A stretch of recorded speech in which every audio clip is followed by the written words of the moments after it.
Hello, hello, hello everyone. Welcome one, welcome all. I hope you guys have had a great day, because it's about to get just that much better. As ladies and gentlemen, today we are playing or showcasting the Etanless 1v1 tournament put on by Etan himself, broadcast by us, and loved by you all. So welcome one, welcome all. It's time to get started here, shall we? Alright then, so this first match we're actually going to be starting out with not the first round one, but instead Drenistian versus Domi, I believe that is.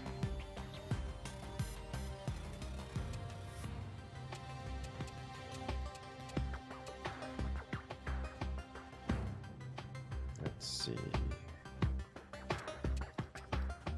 There we go. And we should get started here in a moment.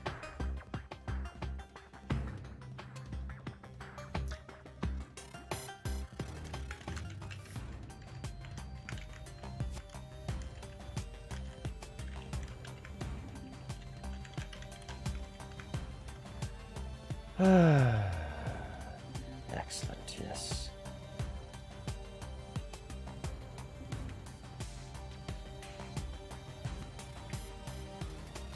Let's see, today we're actually going to be joining in with Etan himself, so I know you guys love to hear their insight, so we'll be joining in right now. Hello there. Hello. Hello. Welcome, welcome. We are live and good to go. To my understanding, it is Drenistian Team 1, Domi Team 2. That's correct. Excellent. And then the players are finishing up their... Hello, everyone. Players are finishing up their bands, and then we'll jump right into the first match. Alright, sounds good. Excellent. So I do want to say shout out to everyone here in chat, and let's go ahead and do a round of introductions for those who haven't seen it before. Here we have Etan. Go ahead and say hello there, Etan. Hello. This is Etan. You know him, you love him, one of the probably the single strongest Forts player in Forts history. Very good at doing Forts things, and today, rather than playing, he'll be joining us here in chat and totally not commenting on the builds and such that our other competitors will be doing. But it is not simply Etan and I here. We also have Mech70 joining us in the chat. Hello. And there's the voice of Mech70. I'll turn you up a little bit. There you go. One of the other members here in the community has participated a great many times. I look forward to it. Alright. Probably stand and move my mic a little bit. Looks like the bands are completed. So we are ready to start it off.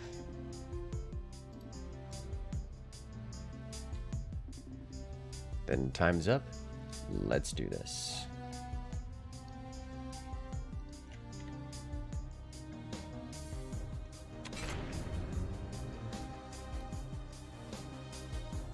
Oh my gosh, I forgot. We had the logos. I know. I was putting together all the... I was double checking, like, putting together all the logos and such last night. And I appreciate, like, most of the logos. Some of them are just a disaster and absolutely have no place trying to be fit into a player icon. And that's just how it is. That's how it's gonna be. I must say, Drenistian's looks awful nice. That little semicircle there. Drenistian, yes, Drenistian was one of the few that appear to be actually very good at making logos. I will say there are a few things about it, and this is... So I've done graphics design for a long time. In terms of graphics design, Drenistian's, it fits most of the good things, and there's a few little nitpicks I could bring forward about it, but like I don't need to. It's just I feel the urge to talk about it because I've worked with it for so long that I can. But like Drenistian, he did well. not everyone. Obviously, we're not trying to hold people to a graphics design standard for, well, their logos here, but it just makes me want to talk about it. I'll say Drenistian did a very good job. To the that is a line. unexperienced eye, I believe it looks quite nice. As someone who did not take graphic design. Yes, yes, that is very well said. We should mention, kicking off, we have Drenistian versus Domi. Drenistian on the left-hand side, playing Scattershot. Domi, already setting some missiles down, playing Seep. Very interesting back turbine setup with... Generally, that back turbine would, you know, block the silos, but it appears that he's placed it such a... We'll have to see if I can fire. I'm very keen. I'm pretty certain those can. I've done things like this before, although never this specific setup. The nukes and the swarm missiles actually have a very tight hitbox on their launch. What is it called?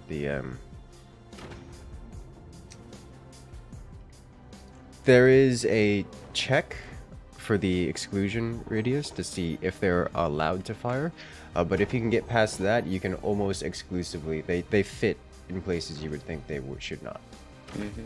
It's this very janky looking turbine setup, but if it works, it works. Exactly. I would be concerned about whether or not it can fire, but if it could fire, I fully expect that to work flawlessly. It's just a matter of whether or not it gets permission to actually launch. Because generally, if you go swarm missiles, you're restricted to having those undefended turbines, but here, it's the best of both worlds. And exactly. Oh, yeah, there it goes. Nice. Yeah, I don't think the bus was. Yeah. Ooh.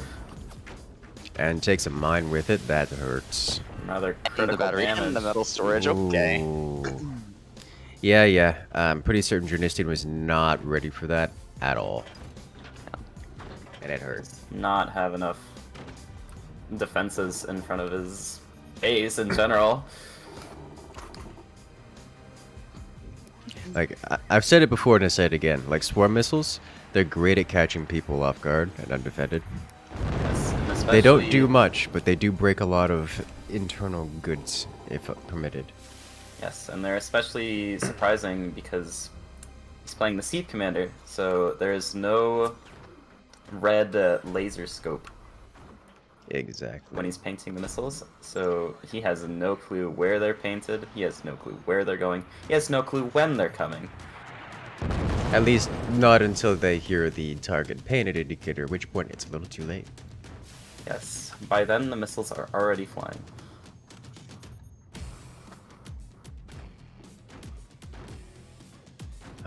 Yes. He only needs to build 20 mils though, so it shouldn't be too bad. Yeah, that is something you can come back from. Like, Drenistian is not out of it. He's just on the back foot. And Domi has come in with 2 nukes already. Yes, since it appears that Drenistian is not constructing any AA. I really don't blame him for that one. I could completely understand not wanting to contest the air, the map at all, and just take the hits. Like, if you could do a blade of armor, it works. It's so much more cost effective than trying to fight for map control. Yes, he instead seems to be preparing to use sandbag walls, using scattershot active. Just And a to... little bit of damage. Let's be real, this is just him trying to forcefully send his discontent. That was just a message to say, stop it! I don't like what you're doing here. Get rid of that minigun.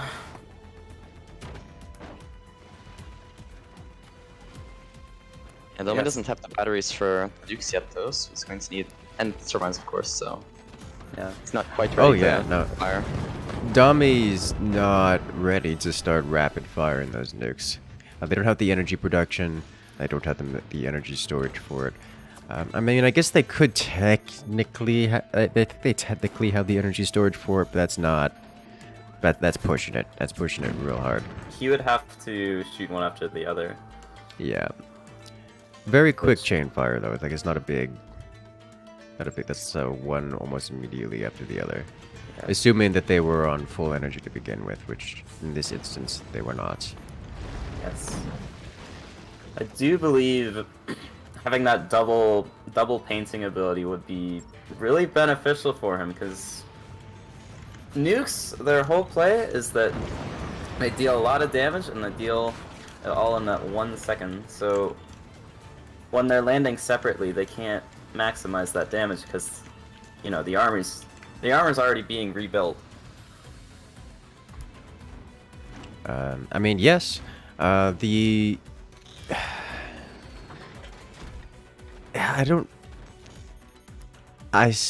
just don't think it's that big of a deal in this instance. Like, yes, it's being rebuilt, but it's in the process of being constructed and it's still incorporeal when the second one lands, so like it's not that big a deal. I am interested to see how this little dangle trench works out for Drenistian here. Should be great until one buzzsaw gets placed on the other team. That's what I'm thinking. Like, Domi already has buzzsaw tech. It's just a matter of whether and when they decided to build the buzzsaw, which is probably going to be after it gets shot down a few times, you know. That gunner trench proving very useful. Let's shut down. Very useful already. Nobody's business.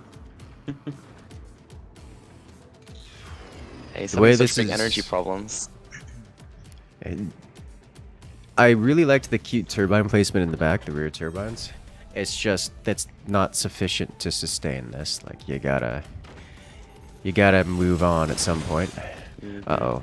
Drenistian used a buzzsaw, which may remind Domi that buzzsaws exist. Oh boy.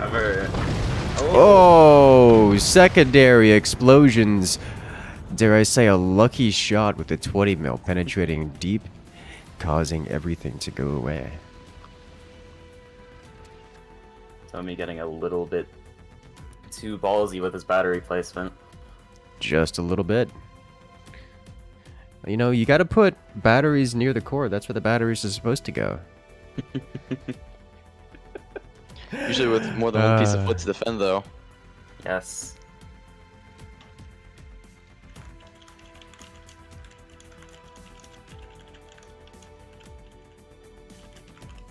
Let us see. Yes, Well, hey, you know, a little bit of greed goes a long way. Though, let's be real. At that point, nukes tend to fall off unless you have massive map control. And didn't quite have that level from coming out of Domi. Not this time around. Yes. Once Drenistian got that trench set up, there was virtually no hope.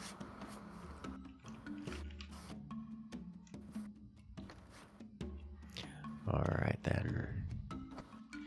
Well, I mean, you say no hope, but like, hope is one buzzsaw away. It requires the buzzsaw to be built, though. And, Domi chose miniguns instead. Yes. I will need to pause when we go into the next one at the beginning. Just for a moment.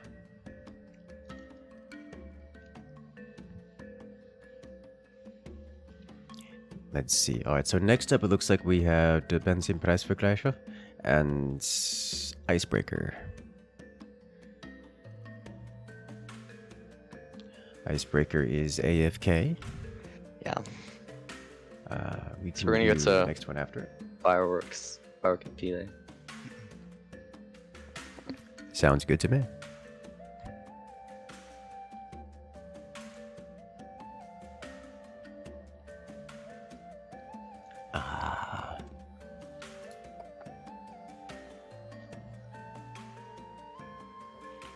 I was about to say, Icebreaker's profile picture they decided to use for this one is a particularly detailed anime art of some kind. The moment I open that up, I'm like, this sucker's getting crunched so hard. Like, do you have any idea? So, for perspective, just for context, all the profile pictures have to be 256 by 256 and less than 100 KB, which is not much size. So you really got to crunch that down to very few amounts of colors and very few pixels. Which is, you get something detailed or flashy or wavy of any kind, you just, nope, just crunch that sucker super hard. Yes, ideally, you'd have something nice and clean, like Drenistians. Yes, exactly. Something simple, eye-catching to.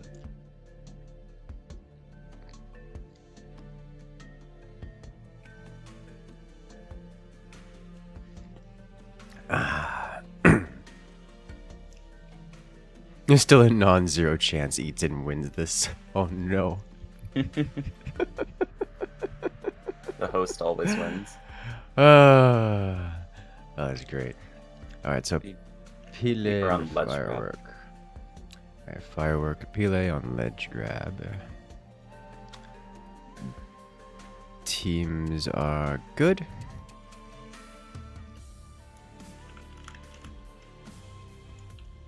Gotta do this real quick. There we go. Yes, please. Just halfway done typing that out. So hope nobody banned his Moonshine this time. Oh no. Poor Moonshine.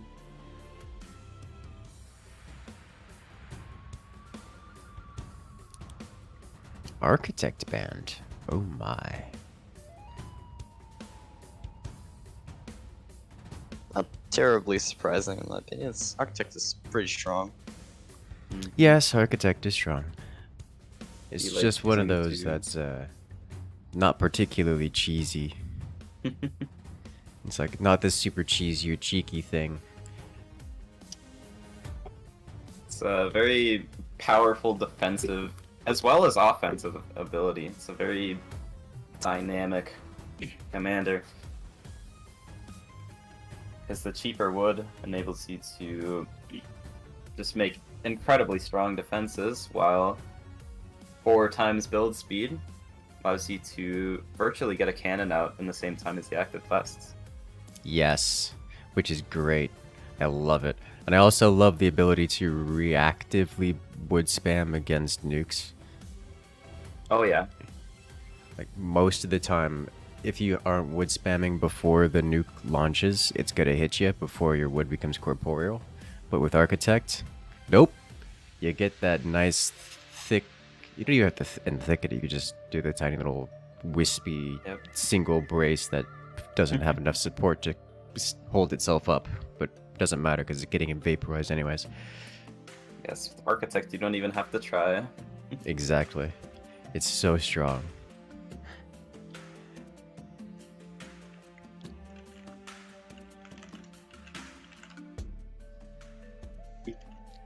Alright.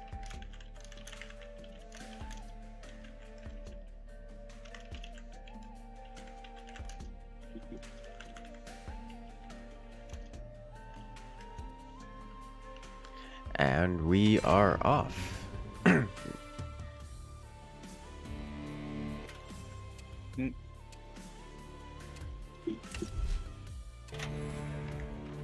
Let us go. I think there might be a small issue with the players. Yeah, you could say that. Incursus. What did you do? Oh, the give me a second. This is not the right. This is Firework and Pele. Mm-hmm. There we go. Okay. Yeah, problem solved. Okay. Perfect. You know, I just want to say this because I did this automatically because that's how fingers work. The moment I pressed the unpause button, I immediately did the necessary button presses to start a standard build order. Like, all right, it's just X scroll click. Like, wait a bit, wait, stop. I'm not playing. I'm just spectating. I don't need to. I had already pressed the buttons for constructing a mine and had selected a wind turbine. Sports player PTSD. Yeah. Like it was that fast. Just unpause, just click. Like, stop it. I can't. Stop it. Can't be wasting those precious few seconds. It's seriously. That's how. Well, you know how that works. Good lord. Interesting builds. Here. Yeah, I have no idea what's going on with Firework. And to be fair, I never know what's going on with Firework. But I don't Anomaly. dislike it. It's just weird. It's very fast. This is the second match in which we have seen both silos and back turbines being used at the same Yes. time. You just have to have the back turbines. I mean, the back turbines are just good. Even if you only get to fit like 2 of them, it's nice to have that extra. It really makes a big difference. Isn't that turbine too close? Yeah. Yeah, it might be, yeah. Yeah. This right here is one of the reasons why I don't like doing this. The back turbines this early. Because, like, I usually will get 2, maybe 3 turbines in front to start and then do back turbines later. Because as much as the back turbines are nice and almost mandatory in a more competitive setting, at this early they just aren't effective. They aren't efficient. Especially not if you're blocking half of it. Exactly. It looks like we're gonna have the similar kind of matchup to last time, but with different commanders. The Firework here on the left side, Firework winning the Pinch Fist commander. They are going Swarm Missile Rush. Not Seep, so those nukes won't be quite as dangerous, as consistent, but they will come out a little bit earlier and be able to be fired a bit more often. With Pele on the right side, going with the Armadillo commander and munitions tech. So we're likely to see cannons, maybe 20 mils out of Pele here. So it's going to be very same matchup, very same style of builds from both players as last round, the difference being the flavor associated via the commanders. We even have a trench dangle coming out of Pele here, although fewer gunners and more protections for it. As you can see, Pele is already getting quite the defensive structure up, getting some mortars out, but Firework has some mortars of his own, and he has no defenses for them as of yet. I think Firework's solution to the defenses is just blow up Pele. Starting that progress already, taking out one mine as Pele has to reconstruct that, is being directly hit by the mortars. Good reaction, though, Fireworks. hasn't really taken much damage. Yeah, Fireworks nuke is coming online right now, so we're about to see massive firepower increase. Whereas Pele doesn't have any real weapons placed yet. I say as Becoming a quite ugly situation for him. Yes. Yes, Pele does have now 3 heavy mortars, but that's not the same caliber of damage output. No, compared to Firework with 2 silos, 3 mortars, a buzzsaw, and he's got the energy to back it up. It appears. Yes. This is Pele's one shot, one opportunity to deal any amount of damage. Didn't quite make it. And now Firework get a retort with nuclear firepower.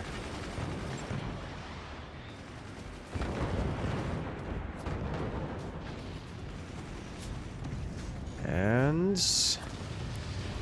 the nuke makes it, but it does splash mostly harmlessly into Pele's outer armor. Meaning no real damage is done at that nuke. But it is scary. Pele at this point is selling off those mortars, filling themselves up with all the energy and all the metal they need to construct a cannon. In an interesting position, Pele really doesn't have a good place. Pele doesn't have a weapons platform for their cannon, so they just put it anywhere they can, which is risky. Yeah. Very risky. There are upsides and downsides to doing this. The upside is you don't have to spend more on building a weapons platform, and the other upside is you get it down right now, and you save the precious seconds it would take to actually place the weapons platform, to actually construct a weapons platform. The downside is you don't have a defensible position for that cannon, and it is immediately under assault, and you have to defend it inefficiently until it's completed. And even after it's completed. So, this is not necessarily a good thing. It is an indicator that you are losing and that you are desperate. But it can work. There are quite a few... Well, there's really only one place he can shoot, but if he can get a shot that kills those mortars and maybe hits a few mines, that would be just great for him. But I do believe Firework now is aware of the sees cannon. The smoke. The mortars are homing in. Man, Oh, that's so a much nasty damage. repair bill. Oh. Yeah, sure. The Armadillo active. Yeah. If the Armadillo active didn't take all of that damage to repair it for cheaper, Pele might have just been almost soft locked there. The cannon's getting very quite exposed. heavily damaged. Oh The boy. Firework knows about it. He's trying to snipe it. Wants to get rid of it. That nuke just might. Oh. It goes drunk, but doesn't hit the cannon platform. And the cannon has finished construction. It will repair, and we'll have an opportunity to fire here in a moment. Just trying to put a makeshift door setup on it, but I don't. It's not gonna have a good angle. No. It just needs to. It just needs to open and fire. Just sell off and fire. Needs to shoot it where he's weak. BP gunner there. Yeah, No no, angle. that's not the kind of door you need.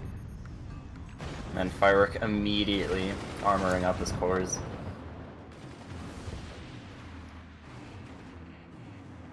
Pele's gunner is still doing good work though. They really are. They've kept the nuke from going where it wants to go. Mind you, a drunk nuke is often more dangerous than a standard nuke, than a nuke simply flying through the air, but...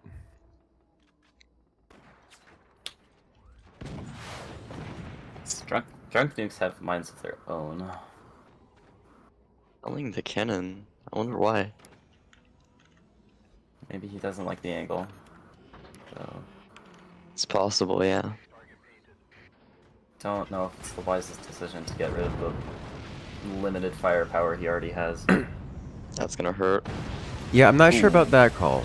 Especially given that, well, Pele's time is coming to an end here. Yes, very limited. He does have a flak now, so the nukes might start being completely shut down. At least until Firework notices it. Ah. It's rather easy to just snipe. Yeah, We'll I'm see. not... Oh! Wow! Wow. Okay. I've never seen that before. What? I did not see that one coming. I mean, I guess it's a theoretical possibility, but that's on the list of things that... It's like, you know, I'm just going to assume that's never going to happen. Yeah. And that's the end of that. Generally, you look at flak, and I've seen so many clips where all 4 shots failed to hit the nuke. Mm-hmm. And then their 1 shot kills 2. I mean, it happens. It could happen. You can. It's just a surprise. Does look like Pele is still getting desperate, electing to go for rockets. That's a decision. Fortunately You know- for him, Firework already has gunners placed. I was going to say, rockets on this map are really not that bad. Like, they're actually pretty good. But at this stage of the game, Firework has already been developing map control for some substantial period of time. Pele could see Firework's exposed MGs and hasn't gotten rid of them, which is step 1 to doing rockets. So otherwise, that just happens. Oh, And now we have an exposed core. Disastrous new kit. And there's no more AA. Mortars are just whittling it away now. It's gonna kill all the mines next time. Ouch. Multiple mines down. And yeah, not even a single rocket makes it across. As This way, here he comes does the end. not have the economy to survive this any longer. Yeah, no, that's this is death. Yeah. There he goes. And there it is. Ladies and gentlemen, Firework takes this victory. Clean victory, if I do say so myself. Actually, yes. Yes, as it was. Very well played.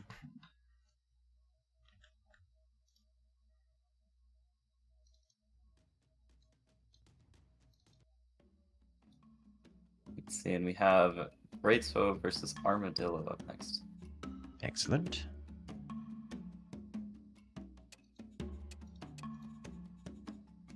So we go into the next round.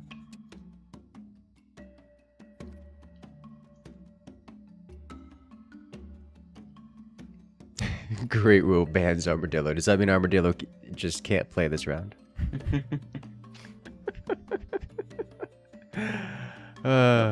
Already on to the losers bracket. Wait, No, not this time. oh, there is no loser bracket. I mean, yes.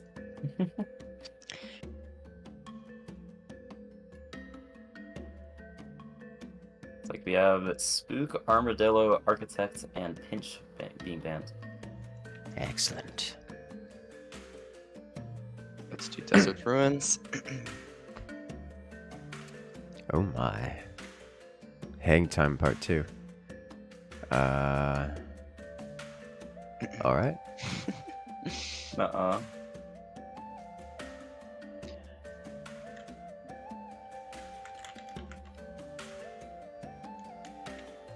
Looks like we're good to go.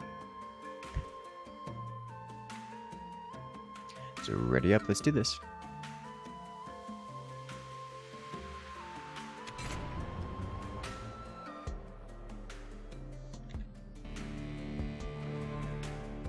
Ooh. And we're off. I like the commander choices a lot. Yes. So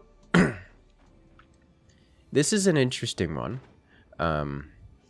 Two commanders that are not commonly used. Certainly not in this situation.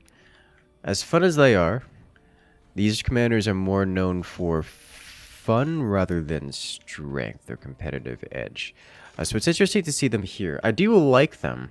Another interesting interaction is that Firebird's unique synergy is the antithesis and greatest weakness of Great Wu's most notable element here. But we'll start off with Armadillo here. Armadillo here on the left has gone with the Firebird commander. One of the fan favorites because it makes everything ignite and, well, everything is always on fire. Not a whole lot to say about it other than it's great at just applying generic pressure. You ignite things, you add a little extra pressure here or there. Good for a lot of early game weapons, incendiary mortars, rockets. Anything that applies pressure and you just want a little extra pressure on. Is he gonna get that? No. Okay. Speaking of pressure, already gunning for that mine. That's a good way to describe it. Armadillo going with the pressure by double sniping Great Wu's mine metal expansion just immediately. Nice, already telling them. Great Wu over here is playing as the Shakanon commander. Shakanon commander, I say Shakanon commander has two notable elements. The most notable elements would actually be its ability to upgrade its weapons. During the commander ability, the hybrid weapons, I like to describe them as hybrid weapons. The fire beam and the 20 mil will upgrade into their more heavy weapon counterparts. So the fire beam becomes a plasma, and the 20 mil becomes a cannon, standard cannon. So typically the Phantom Commander players will spam out those cheaper hybrid weapons, activate their commander ability to deal massive damage, and then move on. However, there is another element here which I think will not come into play. Actually, it might come into play given the expansion. It's the barrel. The oil barrel allows the players to effectively build a second core. That way they can have multiple disconnected bases, which is very useful if you don't want to have to rely on a trunk or some kind of connection like Great Woo is currently relying on. Rather, both players are currently relying on in order to keep their second mineral expansion. What was it you were saying? I was going to mention, I've actually seen Grizzo playing Shotgun on this map. He has it is a convincing amount of firepower that you can get out of Shotgun just with a few batteries. It's realistically, you're saving 600 metal on a plasma. Oh no, absolutely. It is a perfectly good strategy. It's just very rare to see it in a 1v1 setting. Mm-hmm. I'm also somewhat glad that you've neglected to mention the profiles here. Armadillo's is nice. Yeah, Armadillo's is nice. I'll agree there. I'm not sure what Grizzo was really thinking here. Artistic genius. I am simply confused. That's all I have to say. There's one thing I'm sure you've learned is to not question it.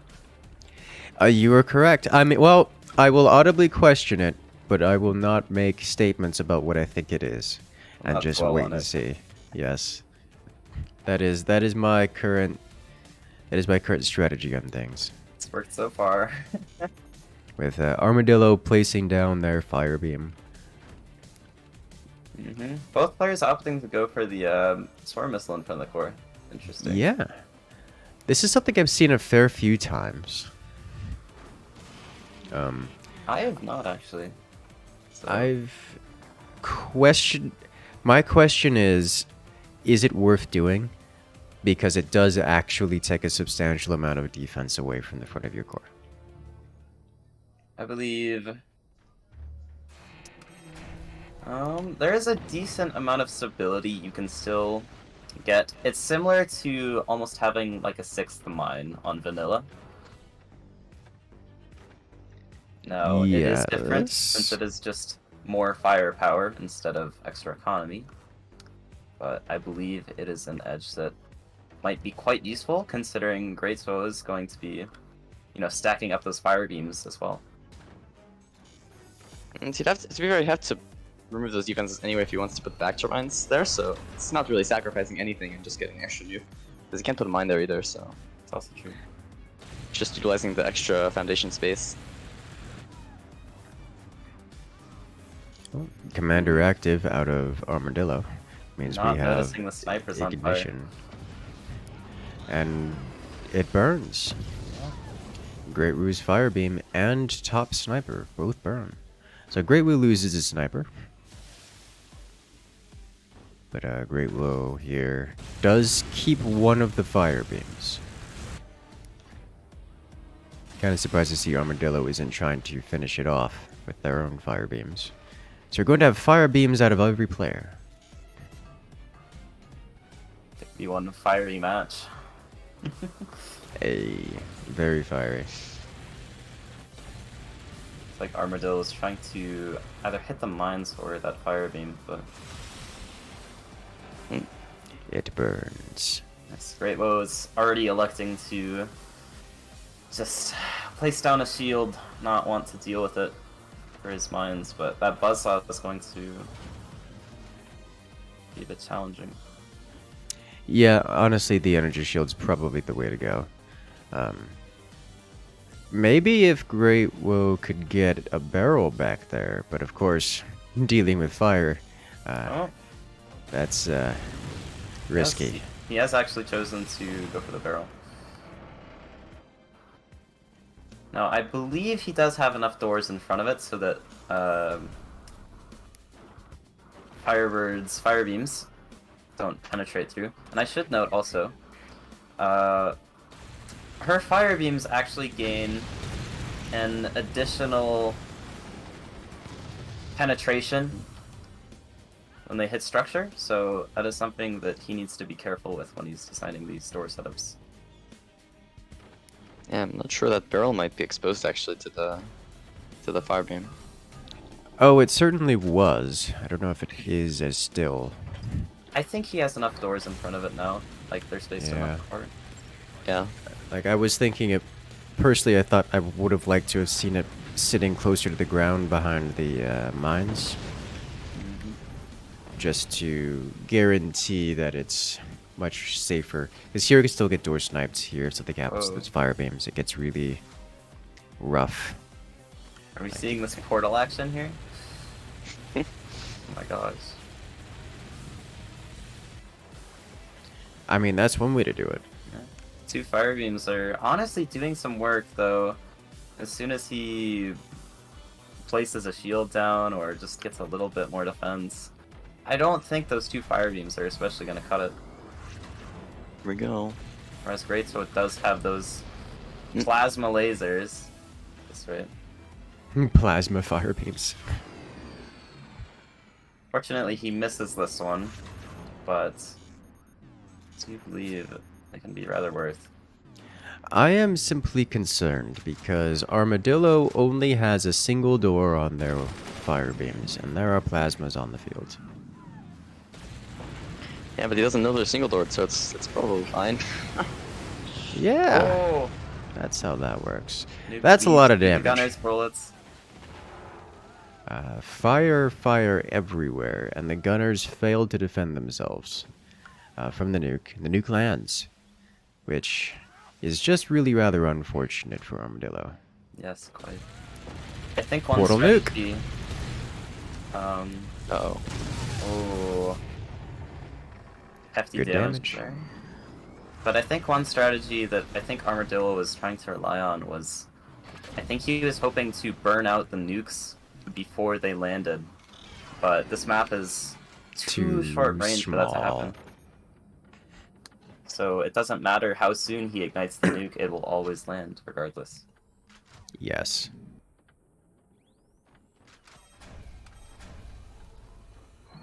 And Great Will's pulling ahead now. He's up to 3 fire beams, so Armadillo's 1.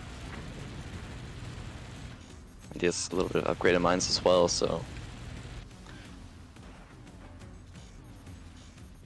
And that's exposed. He might die.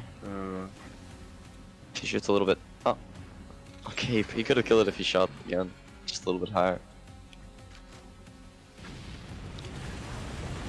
And Oh. oh yeah, that's... Oh, wow. Well, that's a lot of damage. That's great, so is everything gone. Yeah, His that was hopes really and dreams were in that little expansion. That expansion is no more. It's actually kind of surprising how much damage that did. Like, I was expecting it to take a little off the top, or at the front, like most of the front, but it took the entire thing. Not a single strut was left remaining. It hit all of the background. It did. And just took it all down. Oh, and he has to repair the mines. Well, that's an expensive repair bill. That was like 500 metal. Definitely more than that, but yes. The mine repair was 500 and then the... Yeah. Oh, yeah, I see what you're saying. I'm sorry, what just happened there? The gunners got burned out and the nuke landed. And then the And fire beam... the fire had good beam just damage penned wood, through yeah. the damage. Okay. I was like, wait a minute. Mm. Oh, wow. Pre-firing the gunners. Wow. That was Kind of surprised the nuke didn't go right back from whence it came and actually exploded out of the open air. Yeah. There's so much fire. Poor Great Woe. Losing their fire beam, or at risk of losing their new fire beam. They just placed it and it's already mostly gone. Yeah. Needs to place sandbags in front of it. It's the only really perfect counter against fire beams. At least in this instance. Yes. Just sucks them up. I think Grizzo should be using the active more. Like, he doesn't have lasers to change into fire beams to change into plasma, so he might as well just disable the turbines while he has them. Yes, because Armadillo is using a fair amount of energy. Like, he has the portal set up, he has a shield, 2 fire beams, a nuke. Oh my god. Oh. Wow. The core got ripped out of the base. That pulled forward. Oh, that's beautiful. Well, Wow. Armadillo wins this one. Great Those Woe nukes are is so good. defeated. Those nukes were very good. I did not expect them to be as effective as they were, but a lot of damage. Man, that nuke just went perfectly where it was painted. Like, it was just straight. I've never seen nukes that straight. I was gonna say, that never happens. It's never so clean. Yes, because that was exactly where he painted it. And it went straight there, too. It's not even like it went up and down and waved its way around and just landed in the perfect spot. It just straight line exactly where it needed to go. Point A to point B. Okay, well, let's see. Almost everyone is gone. I don't know what's happening, but there are so many people missing. I mean, what can you do? Alright, let's see. Can do this. Someone's ping Taichu and Mert. Yeah, Mert is gone. Long Oh. and Goose Eagle are both gone. So I'll just move Taichu on for now, and then we can do. I think helicopter's still away. Like, this is so many people gone. Okay. Well, Alright, let's just do Fubar and Benson then. alright then. Benson. Oof. I guess it wasn't really a good weekend. Everyone has things they have to do.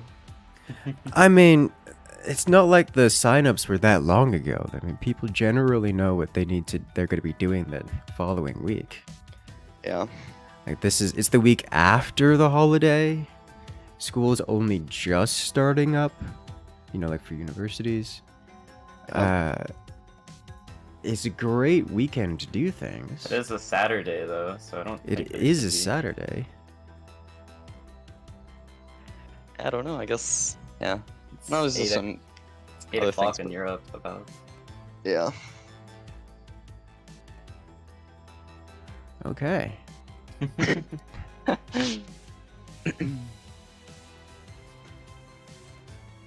See if we can't get a match though.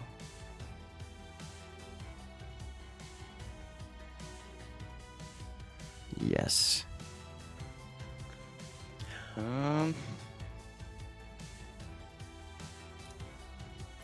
Alright, so Fubar and Benson. Yeah, I pinged them, but okay, there's Benson. Okay. Welcome in. Fubar is online, so.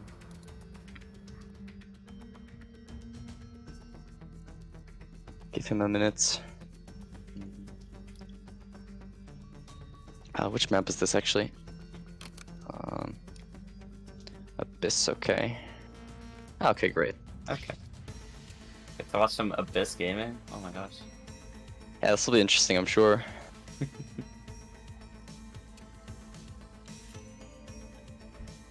Excellent. Abyss, everyone's favorite map. You know what map we should have seen? Which one? Catacombs. I mean, I could do like a different maps if I do another one. Catacombs and what else is there? I just haven't seen Catacombs in cave. such a very long time. Oh my gosh. There's so new Tundra. The really long one. Oh my gosh, yeah. Forget how many built-in maps there are.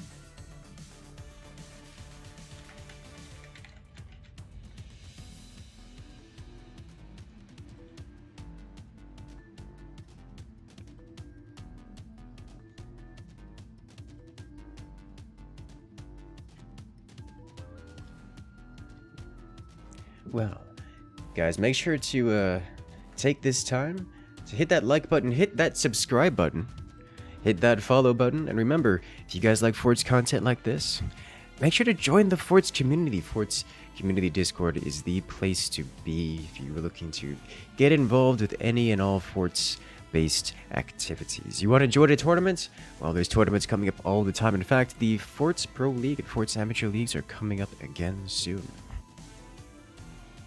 And as always, make sure to join my Discord. This is the best place to find all the notifications for whenever I do any of these casts, to showcase all these great games for you guys. Okay, Monk can play in 20 minutes. That's great to hear. Oh my gosh. Alright. Luckily, we might have that soon. Okay. I think we should have enough time. Alright. Spook, Scatter, Pinch, Eagle Eye. All banned. Haven't seen Eagle Eye banned yet. It makes sense though, given the map. Super snipers are really good here. It's true.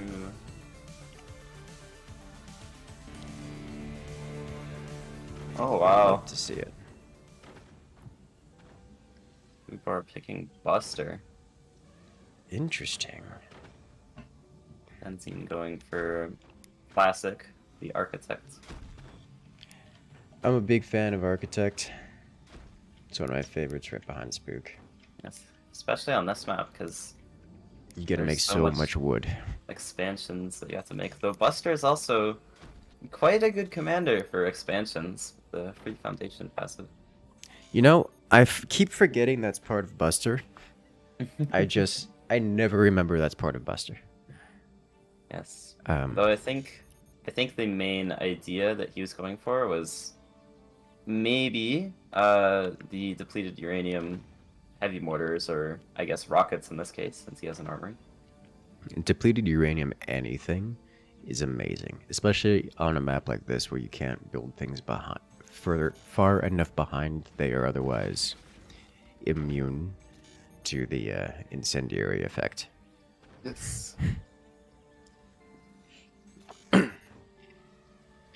Yeah, the Ds on rockets, if you can get them to land, they are a nasty punch of damage. Oh yes. He's just going to do cannons though. Looks like he's saving for the tech right now. True. Generally don't see heavy weapons on this map. They can work though. It's just the early game is really nice because it's really close. It's hard for the AA to shoot it down in time, but heavy weapons can totally work if you can defend the early game. The problem is defending the early game. Because it's such a close distance that you need to expend so many resources into defending, and at that rate, it's just nearly impossible to actually get your heavy weapons down. Another problem I found with cannons is that it's actually difficult to find good targets for them on this map. Unless you're shooting directly at the core or at the upper expansion with the 3 mines. 4 mines? The 4 mine slot. You really don't have much to shoot at. Because, I mean, what else are you going to do? Shoot a single turbine from any of these on the vertical trunk? Like, you don't have a lot of good targets. And given the way cannon firing arcs work, it's difficult to get a firing position that hits both the core and the upper expansion.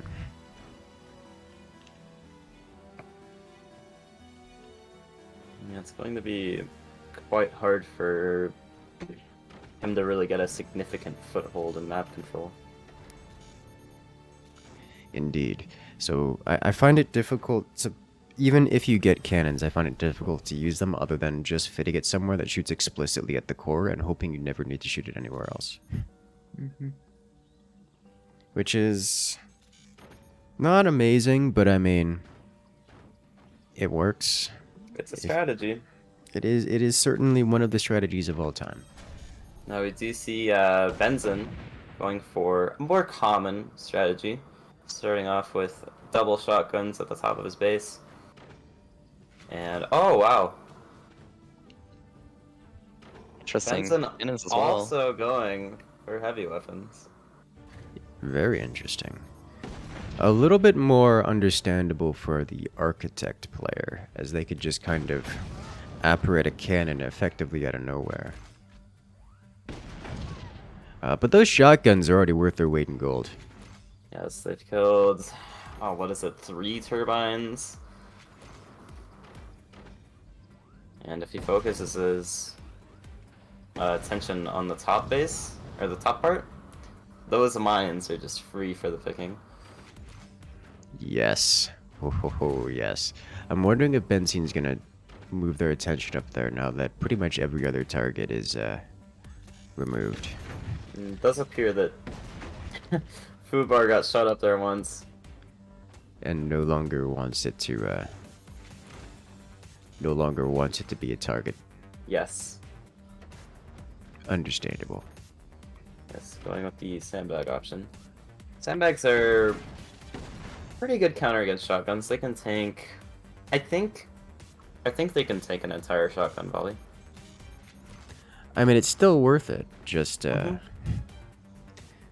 mean, not one as effective sandbag- versus other things. One sandbag as opposed to 2 pieces of wood. It's definitely better off for the sandbag. So There here, you go. this cannon completing for Fubar looks like it really can't hit the core. It can hit above the core, which is nice, I suppose. Does Yes. take out a couple machine gunners, but it's not going to be an exceptional threat to Durbancy there. Mind you, that cannon can 100% hit the upper expansion with Benzin's mines and line of turbines. So that's a good target, but it's not a game-ending target. Like, Fubar's going to need an additional cannon or to restructure that door. Neither of which are particularly great options. Benson also already armoring up his top expansion because he knows that cannon is coming. Oh yes. Not only does he know it's coming, he managed to door snipe it with a shotgun, which of course doesn't kill the cannon. It's just more to express their spite.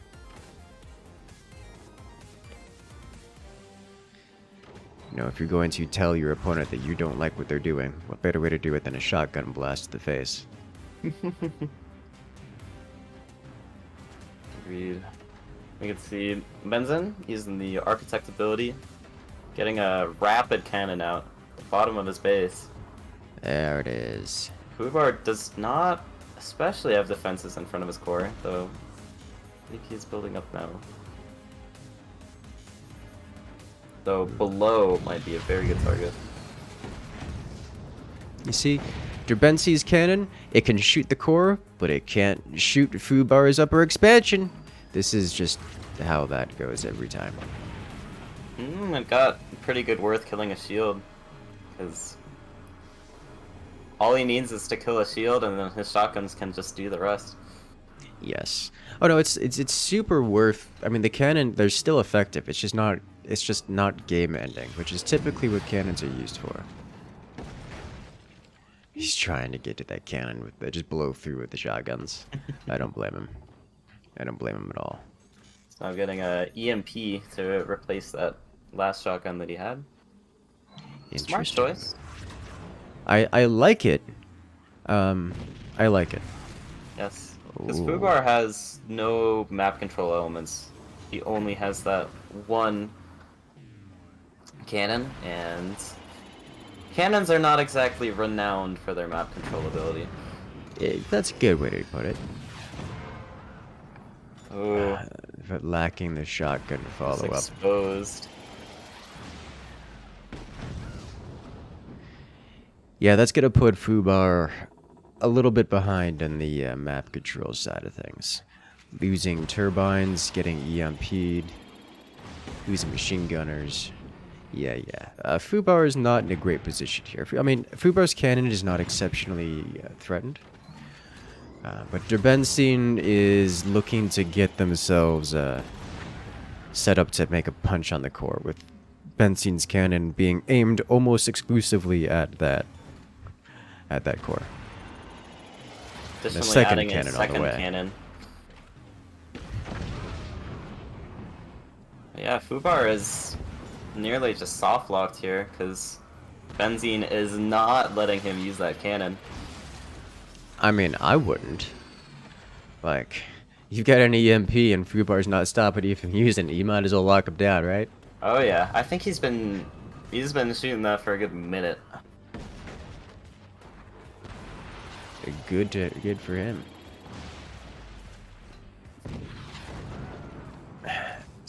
I'm surprised to see Benson actually trying to focus the cannon rather than going core here. Mm-hmm. Like, sure, Fubar's cannon is a threat, but like, you could just remove Fubar. I understand we only have this, capability as observers, but if you look at the bottom of Fubar's base, if you just look at those foreground bracings, the very bottom.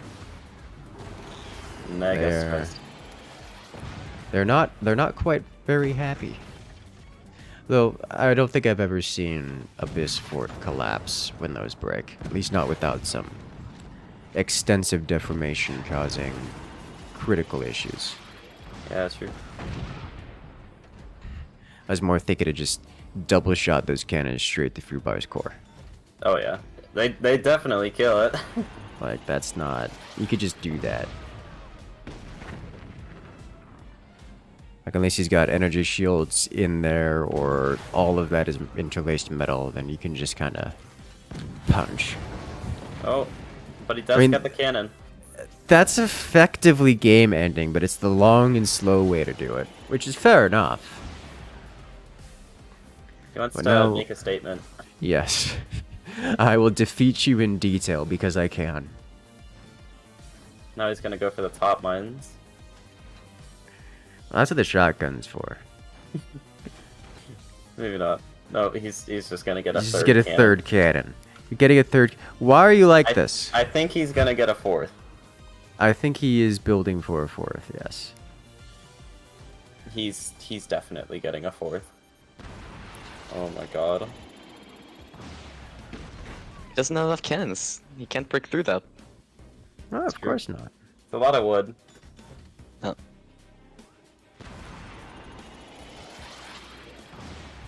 Yep. 4 cannons. Still not 4 using the ability. cannons. Oh. We wanted to wait till both cannons were under construction. Oh.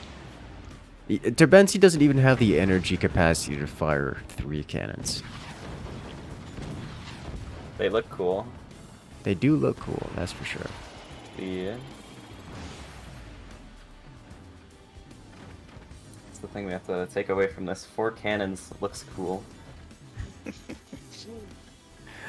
Why are you like this?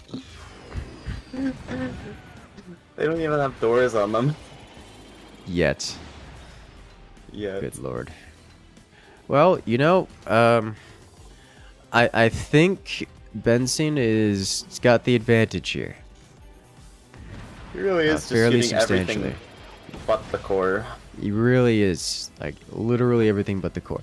Fubar's core hasn't even been damaged yet, which is impressive at this point, given the splash damage options that have been slamming around it.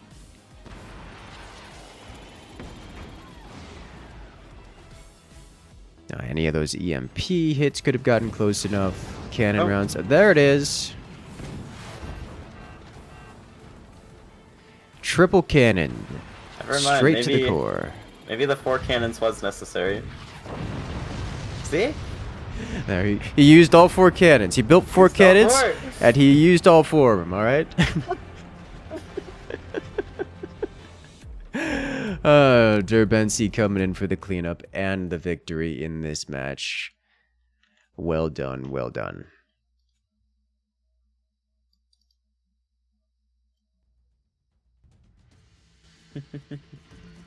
That was very well played. It's definitely a match to watch. I have not seen heavy weapons being played in an Abyss in a very, very long time. Certainly. And the best part about that is it was the shotguns that won the match. The shotguns and the EMP that really run the match. Yes. The cannons were just the flavor. Those are quite a paramount in any Abyss build order. Shotguns at the top for harass, because they are frightening with how much they can kill. Yes, they are. Because I know we saw a lot of turbines being eradicated, but there's also opportunities to just erase the mines at the top if they're not properly defended. What they really do is they just apply... They're almost hybrid weapon levels of pressure. Mm-hmm. Perhaps... Yeah, they're almost hybrid levels of pressure. Which is... It's such a close range. They... Like, 2 shotguns will kill nearly an entire box of wood. Yes. Which, in regards to defenses on Abyss, where everything is so stretched thin and spread out, 1 box of wood is really pretty much just the defense that everyone's going to have. So they're just devastating. I mean, that's the staple of Abyss. Everything's defended by pieces of paper, almost. Yep. But all the things being defended are generally very few. As in, you have... What? Eaton, what did you do? I didn't do anything. I think Asuka uploaded the new version. It's like, yeah, Asuka joined. Okay. Oh, I see. Okay, that makes sense. He joined to get the update in. I think we might be a little overview also on the numbers at the top of the screen. Yeah, the mod basically just calculates the tiebreaker score. So yes, I wasn't mentioning it, but it did exist because it's a little bit. I'm going to describe it as arcane to those who don't know. Yes, even I to saw the observer. Someone in chat was asking. I'll explain it when we get into this next match. I really could explain it now. Effectively, it is a calculated score. For those who are unfamiliar with it. The score, I believe, is the sum of the metal cost of all of the weapons of a player which have done damage to an enemy, multiplied by the core HP as a percentage. Mm-hmm. Yes, that's correct. A little complicated, but effectively, it just serves as a score to keep track of the player's current score. So at the end, in case of a tie, we use that score as a tiebreaker. So, luckily, we haven't had any matches go to 20 minutes yet, so... Yes. Luckily. I suspect we won't. Yes. I suspect we won't see any go to 20 minutes. It's quite rare to see a match go that long. But in case it does, that will be the measure of determining who is victorious. Yes. Make sure the 1v1s don't last 2 hours. Yes. And we have an 8-hour tournament. Oh, Lord. That's how you beat the Europeans. You just make them start playing at 4 p.m. in American time zone and just play for so long that they have to go to sleep. Make them complete a Forts marathon.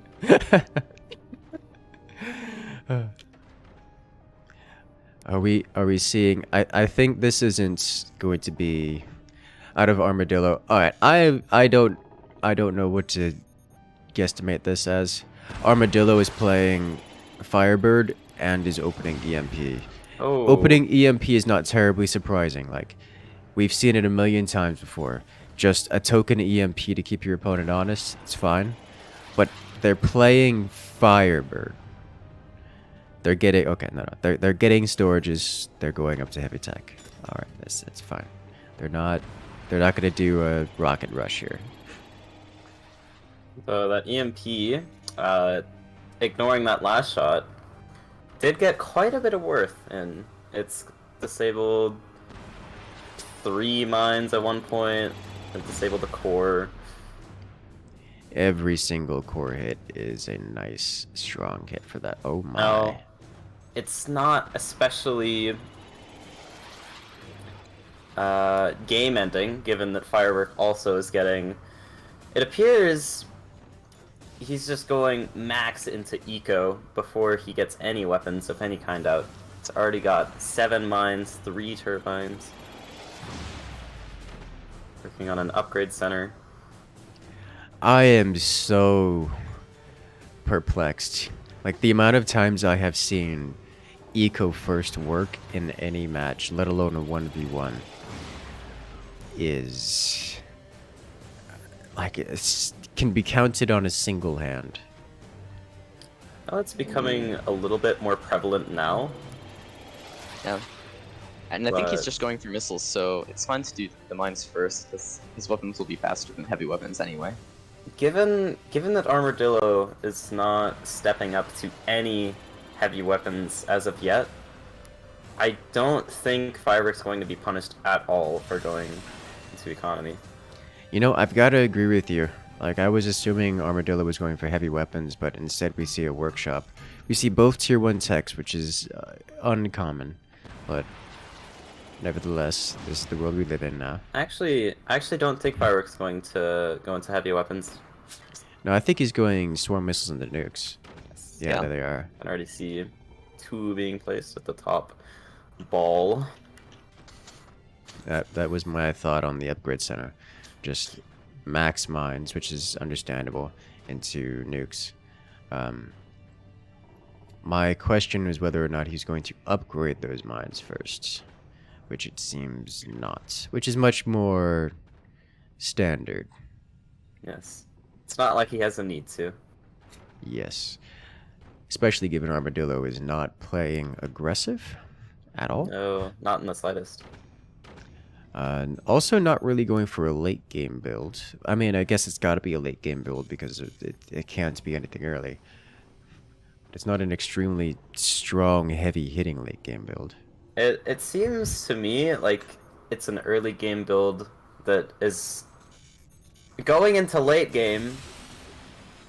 Just not really a good thing for it, but Oh my goodness. Buzzsaws, oh my god. That could Aren't be they really so bad. annoying? Firework could have died to that. Yeah. Yes. Buzzsaws out of nowhere, threatening to disconnect the core. Yes, he has placed a piece of safeguarding metal there, so shouldn't happen again. And also, speaking of which, he is ready to fire his swarms. So Armadillo does appear to have quite the amount of AA.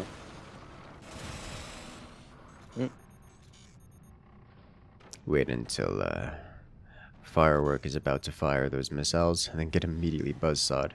Disconnected. Oh, buzzsaws on its no, they're cooldown. reloading. Won't get it. Yeah, Choose Armadillo's got enough anti-air to shut that down, at least this time around.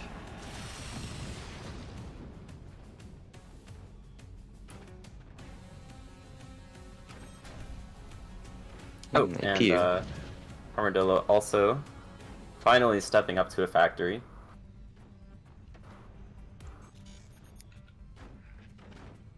And building a platform for the lasers. So it is still quite a bit late. Firework already has his weapons nearly fired up and ready to go. He's just now a third of the way done with the nuke. And playing as Firebird. Like, it's just strange to me to see such slow play coming out of Firebird play. Yeah. And we've seen Armadillo in past tournaments get pretty good use out of the, you know, flaming machine guns and flaming snipers, but not quite seeing that today. Well, he could. Firework hasn't really built many exposed weapons, but this gunner wall could get torched. Oh my gosh. Buzzsaw almost destroyed all of that. Armadillo's weapons platform is quite vulnerable to a buzzsaw right now. Perhaps two of them. Oh. Such a tight angle. Weakness detected. Oh, New Oh, plans. wow. lands. And the buzzsaw follow-up. And away it goes. Bye-bye, fire beam. Kaboom. Well, Armadillo just got reset. It's back to square one.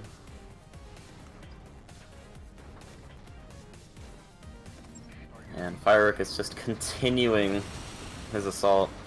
Hey, there we go. Armadillo There's does the disconnect. finally get use out of that buzzsaw.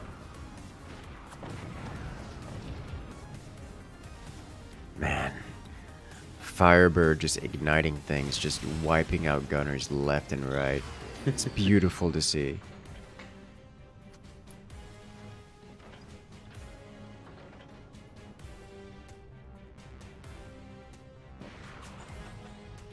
The AP sniper not making it through the double door on Armadillo's firebeam. Simply The firebeam moving has been around. reconstructed in approximately the same location again. Oh wow. Who needs shotgun out when you can just tab E? That was so tight.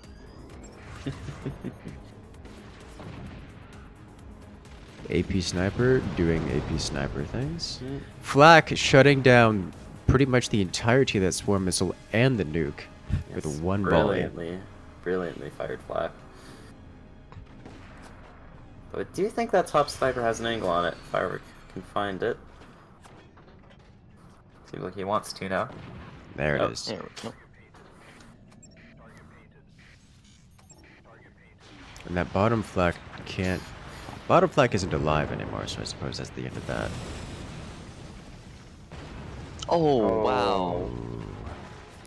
Right wood. for... Not quite corporeal yet. Doesn't quite manage to defend against the nuke. Leaves those fire beams exposed enough to take heavy damage, but not quite destroyed just yet. Oh.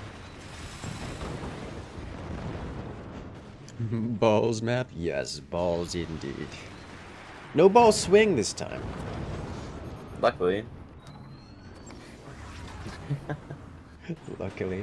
The That's chances quite that the it would... upset. Can you imagine? The round just ends immediately when someone tries to ball swing. Armadillo down to 11%, which is not much in the way of percent. Yeah, this is looking really bad. That is missing the other 90%. It is gone. That core is not happy. And Firework has plenty of defenses. Yikes. Yeah. Armadillo finally gets an opportunity, fires their fire beams once for the first time this match, and loses them both to a sniper. Oh no. Which I will comment, that was some pretty beautiful sniping from That Firework. was some good sniping. That was some very good sniping out of Firework. I'm impressed. Oh. Man, that flak just consistently removing that nuke. Yeah, that flak is really good. It's... My flaks never do that. So I don't know I don't know what Armadillo's paying them or what's going on there, but like I want some of that action in my life. Yeah, I mean, all of the flags we've seen this game have been just amazing. That one shell that killed 2 nukes was Yeah, like on moorings. I've still never seen that. I will never see that again. Oh, but this time there is no nuke. And so... Oh. Oh, but Firework didn't go to the core. It's okay. Firework had no way to know that Armadillo's core is so damaged. Besides it looking Somewhat smoky. somewhat smoky. Looks like a forest fire is going on inside his base. Yes. The Smoke. the legendary flak has been reconstructed. Let's see if the replacement can handle the nuke as well. Nope. And that's it. The nuke lands and Armadillo goes down. Firework as Warthog. Victor. Well done. Firework moves on. Let's see. Do we have Balm back yet? No, he's still not here. Oh my gosh. Helicopter and Drenistian. I'll ask helicopter. Let's see. Helicopter! Return to us. Come land. Come down from the skies. You need those sweet, tasty laser beam actions. Yeah, he's offline, so I'm guessing no. Mom also idle. Yeah.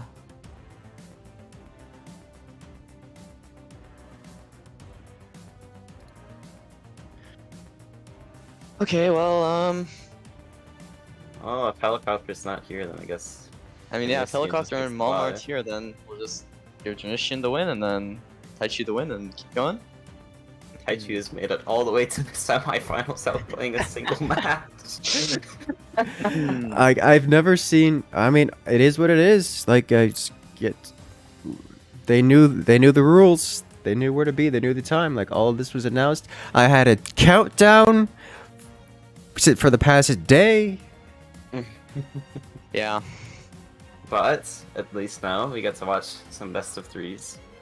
Yes, See, best of 3 time. I think we're starting out with going to be ledge grab. Yeah.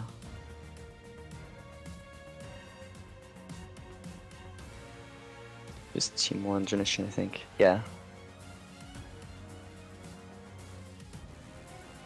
Alright, let's do this. Commander Band's time.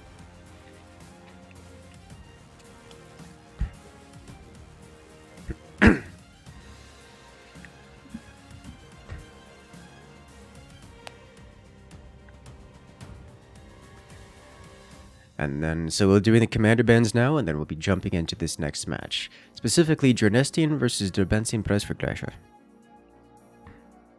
It should be a very good one. Yes, I'm looking forward to this one. Benson has really impressed me, especially recently. Yeah. He's quite good. Quad cannon.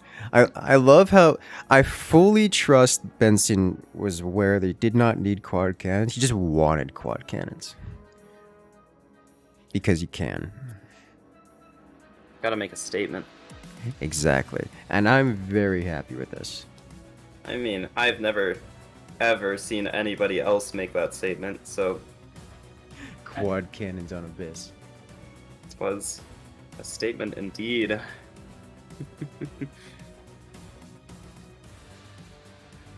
Yeah, quad cannons is already something, but put that on Abyss, God. Alright, the players are ready. Let's do this. Inch, Eagle Eye, Scatter, and Armadillo being banned.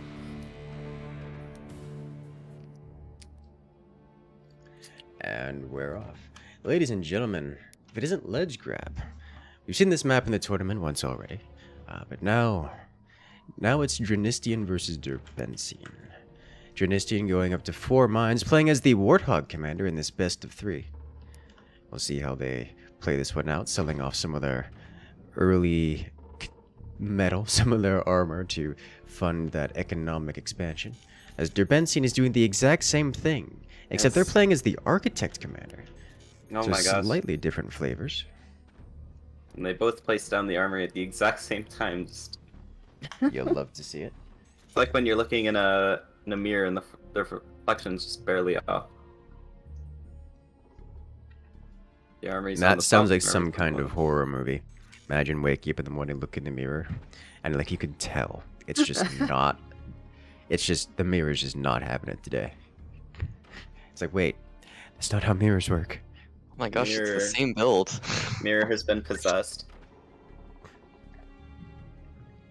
It is actually the same build.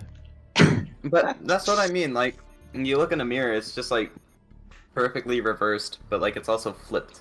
That's what's going on here. Yeah.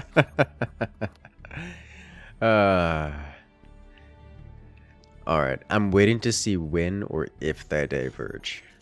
Now they're placing a munitions plant. Yep, there it is. Okay. There's the munitions plants, and... Oh! We have diversion! Technically. Benson's going for the... Oh, is that a weapons platform and not a turbine platform? No, I think that's It's- yeah, that's Oh, turbines. what's with the... Okay, I'm just gonna ignore that for now. As Drenistian's going for their turbines up top. Yeah, that thing he built was to get the forlong at the bottom of the base, so it doesn't break as easily.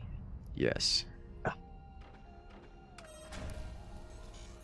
My gosh. It's the same. Yeah. Frickin' place. Okay, at the very What least, do you do? Drenistian does not have 3 upgraded mines yet. Oh, he is. Okay, I was curious to see if Okay. either one would go for a howitzer, given the upgraded mines, but I think Drenistian's gonna try it. It's adding a Just metal needs storm to- battery. Find one more space for a battery. Yeah. Which I think Infinite Turbine might work. Yeah. Or there. Because yeah, with the upgrade center in play, it means they're almost certainly both gonna have shotguns, so that howitzer will likely never land, but... It might. That's a good way to chunk through a high eco opponent, if it does land. Very true. I just want to say, I appreciate the battery being in the position where it's going to be behind the weapon, such that if the weapon dies, the batteries die too. Yeah.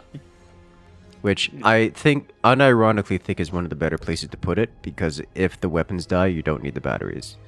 A third metal store as well. That one's interesting. Guess it's because he was floating a little bit. Maybe. Didn't want to waste so much metal.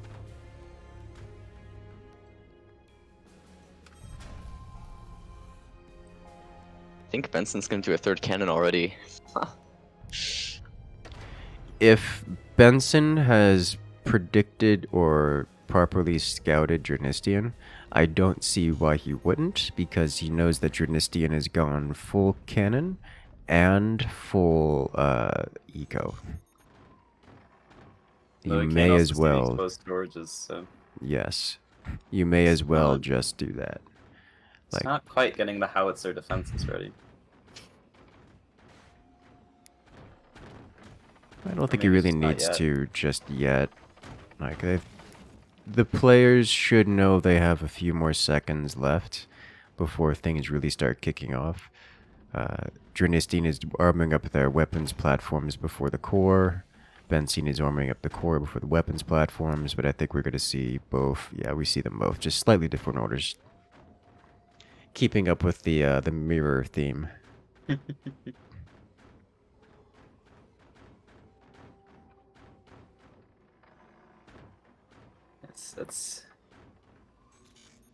It's not a direct copycat build anymore, but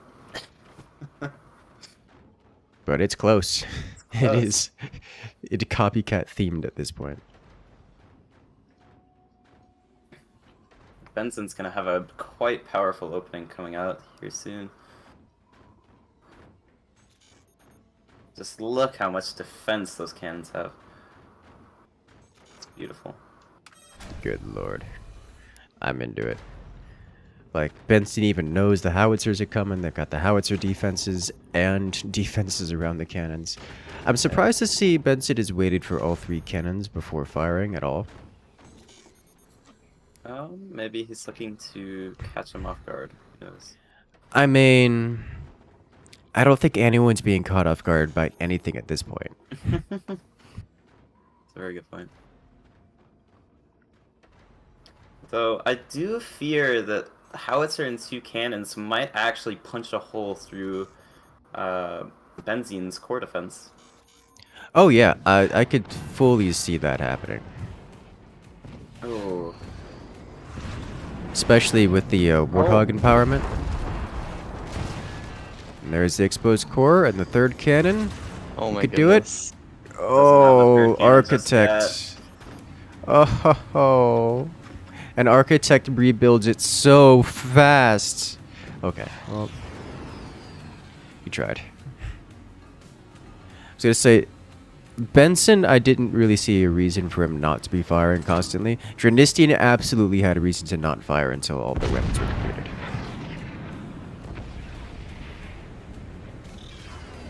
No. Drenistian also doesn't have the energy. It's missing the moment of opportunity, though. Yeah. And he's gonna have to start paying massive repair bills. Oh, yeah, that's a lot of damage. That's the one downside to that back turbine build, is that it's so difficult to expand it. Like, You don't. You just get limited amounts of rear turbines, which I think is a perfectly fine way of balancing it. Oh, well, that was close. still chunking through that defense. Seriously, Benson is Benson needs to scrambling do now. something about that. He really has to get AA up. That core is at 25% HP, Yeah. Cannot take another hit like that. and it does look like he's working on a shotgun at this rate too. It might hopefully- be too late. Oh yeah. 14%. Flash. No energy Another though. cannon. That's fine. Alright, well, Drenistian is now looking to expand his energy, so hopefully he doesn't have any poor problems there. Oh. Oh wow. It's close to punching through, but doesn't quite get it. The cannons are pummeling. This is one of the joys of cannons. Oh, the shotgun, nice. Oh!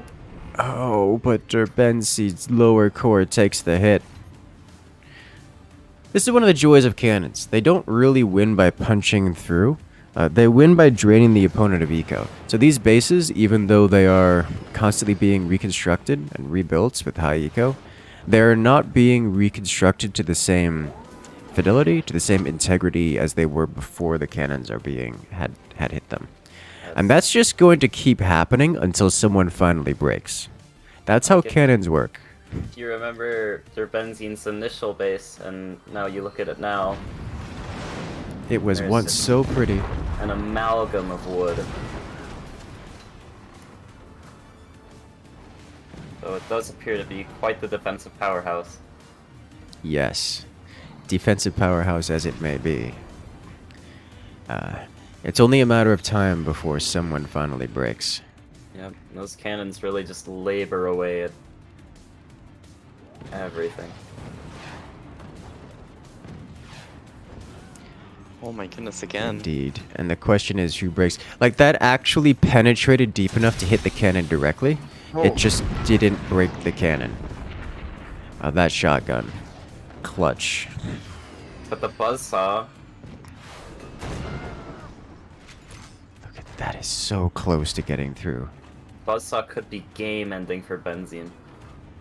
Buzzsaw could be game ending for any player here. It's just that Drenistian has multiple of them. Yes, Drenistian's going all in with them. Blowing chunks off of Drenistian's base here. Yes. Good God. A shout out to Benson with the 4% core HP remaining. Dude, his on the four long top is one? blinking at the bottom. Oh my Forlong gosh. is blinking. Oh. Oh no. Oh, that's scary. Oh, he's aiming directly at the shotgun. He wants it gone. Uh-oh. The heat comes for the shotgun now. Oh. Though I do believe Drenistian is also being a little bit too... Oh my gosh. He's being a little bit too confident with that bottom defense. Like, I understand that most of the cannons don't have an angle on that, but maybe it doesn't matter. Oh, Maybe clean maybe through. It just doesn't matter. Benson, unable to sufficiently defend the top portion of their base, loses a cannon. Benson takes the first major loss of this war of attrition. As here comes an EMP. Not sure the purpose of the EMP, but the buzzsaw is certainly I get the shotgun out of certainly play. threatening. Yeah, the EMPs the shotgun and then he can't shoot Howie down. Oh boy. Drenistian slowly trying to expand armor up more. But with Benson having lost a cannon, that's a third of their firepower gone. Yes, and they really needed that. They really Third needed cannon. that. Oh, Oh! Never mind. I'm going to describe it as a lucky shot, a critical hit. Oh, that's Oh. it? yeah. Death to splash 4%. damage. 4% core HP. Who would have Not thought enough. 4% core HP is not enough to survive? 120,000 damage, wow. Whew. As Drenistian takes round 1. Are we keeping the same sides or we swap sides? Swap sides, please. Up next, we have stalactites. Excellent.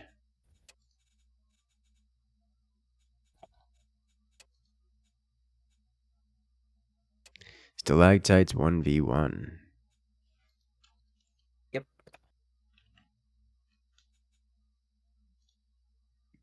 This one's a map I personally like.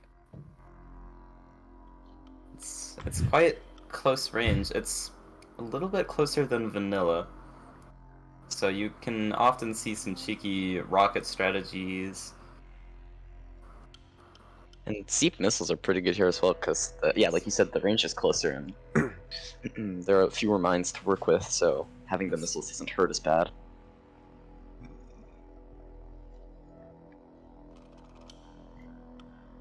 But you can get a giant MG wall dangle. This is true.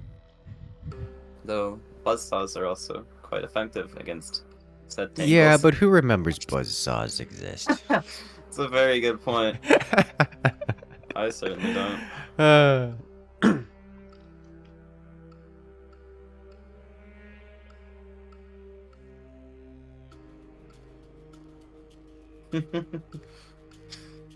Drenistian banning Phantom, Yeah. much to Benzine's dismay. That tells a story there, right? Just alone.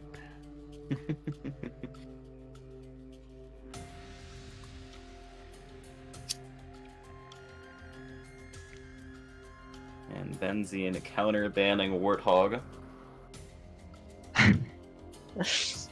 Vengeance. Yep. Alright, so Eagle Eye, Pinch, Phantom, and the Warthog are banned. Excellent.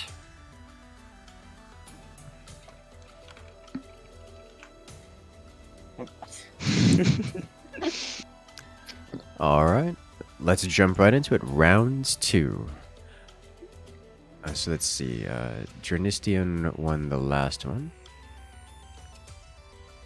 Yes. So if he wins this one, that's it. He wins the best of 3. Excellent. There's a new feature that the devs added. I'm going to see if it breaks the... It does not. Okay, sweet. Ooh, Nice. I like If you that little look- number. Yeah, if you look next to the names, we can see the current score in the best of 3. Speaking of which, our man down, Benzene, picking Architect again. He's going for looking like a standard build order, getting the 3 mines armory turbine. Drenistian on the right hand side. Playing Scattershot. I'm Going interested for- to see how Scattershot's gonna work out here. I believe this is quite a good map for Scattershot. I tend to agree. 20 mils can just pound through so much. My only question is whether or not Benzone's gonna go for a straight rocket rush, which would do pretty well versus the Scattershot, but Benzone is playing Architect, which usually implies a slower build order, which means ceding momentum, or the initiative at least, to Drenistian. And giving initiative to Scattershot is a mistake. Like 100% of the time.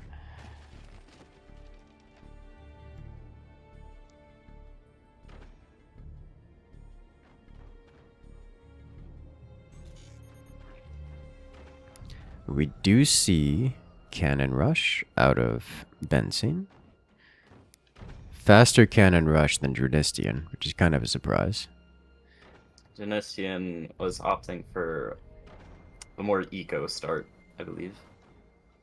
You can see he already has his 5th mine done, That is correct. as well as a few turbines. And yeah, it's fine for him to be a little bit slower because 20's built faster than Cannons and Howies. So generally, you don't exactly want a 20 mil to be going toe to toe against cannons. That's true. Generally, Oh. yes. Though with Scattershot, Gonna that say- point might be a bit. No. With Scattershot, what's the difference? Yeah. And I do think Drenistian's actually going for a howitzer as well. I was about to say, we're talking about 20 mils. It's not even gonna do it. Yeah, he's got 3 batteries, 2 metal stores, and Benzene's also doing the same.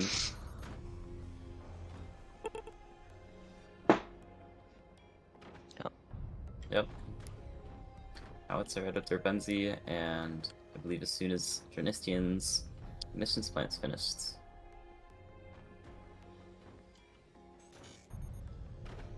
Yep. Quickly selling off the unnecessary metal store.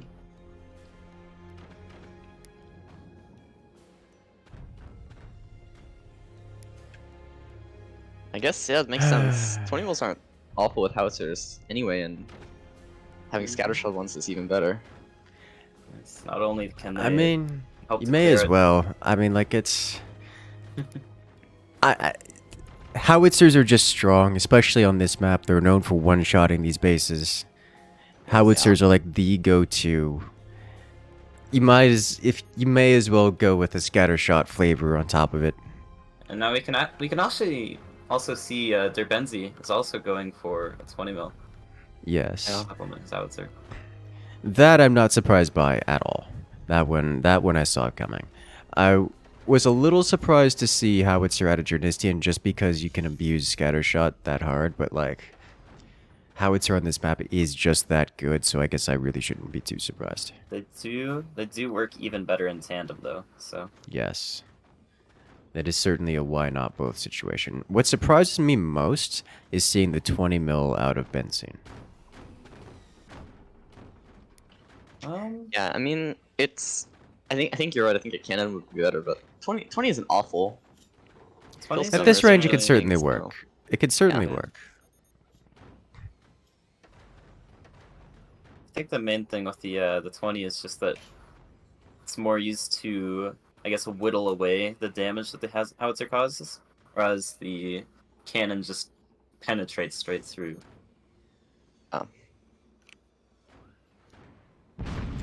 Here it comes. First shot out of Benson. With a 20 mil follow-up. Oh, You know, wow. if that was a cannon, this match would have been over. Yeah. Right there. Why do people love their 20 mils? People like more DACA. Well, there we have it. More DACA.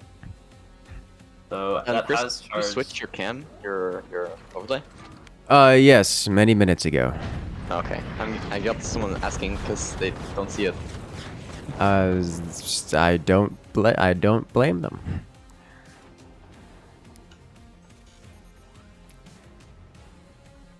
Oh boy. I will mention, Drenistian does have his active fully charged, so A little Yeah, bit more quite- penetrative power. quite a powerful alpha strike when he chooses. Though it does appear that their benzene. Is waiting for it with Already the ready. 20 mil. Oh. Wow. Okay. No one died. Well, that was Shocking. terrifying. Just a little bit.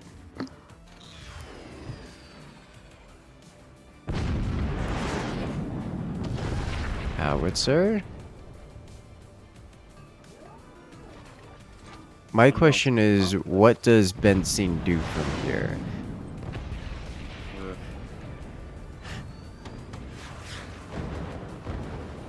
Oof.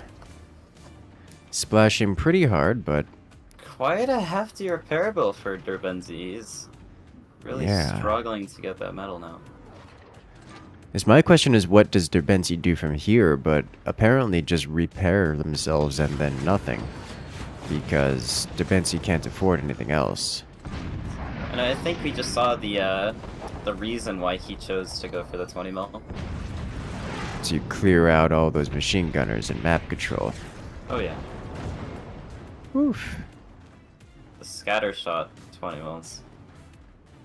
It just do so much. Though it does also look like the Drenistian is trying to prepare for stepping up sometime? Well, more There's buzzsaws. the buzzsaws coming out. That's inevitable. And expected. I thought scattershot 20 mils were supposed to be less accurate. RNGesus Oh my god. comes into it. Alright, so these buzzsaws should be dealing devastating damage. If they weren't so Oh. expensive, I imagine we might see more of them. It's nearly a critical shot. Very nearly, and yet neither player has any follow-up beyond the 20 mil. Which is that they just don't 20 mils, they just don't follow up very well. There's simply not enough economy in this match to step up in the first place, I don't think. I mean, Like, they're saving for the buzzsaws, but they're constantly just being drained of metal, yes. trading blow after blow. Oh! Ooh. Just enough damage with the howitzer and the 20 mil follow-up. Destabilizes Drenistian's base, gets some deformation in there, but nothing to break him. Oh, that's a big hit. Drenistian's Pouring empowered to it. 20. Focus fire shotgun blast overpens Benson here, breaking much of the internals, and that's it. And he drops him. That was very well done. Very, very well done. Drenistian coming in with the victory. Good scattershot gameplay. Very, very well done. And that will leave Drenistian up 2-0 in this best of 3. Yes. That puts him going to the finals now. Excellent. Now we're going to have... Mom's still not back, right? Nope, he got back. We're gonna see that now. Excellent. Okay. So now it's going to be Malm versus Taichu. Yes. Let's see.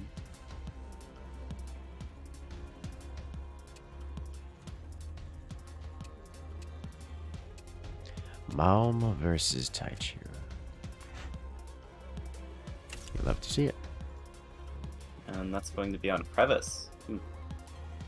Nice. It's some map making competition 3 maps in. Or no, that was map making tournament 3.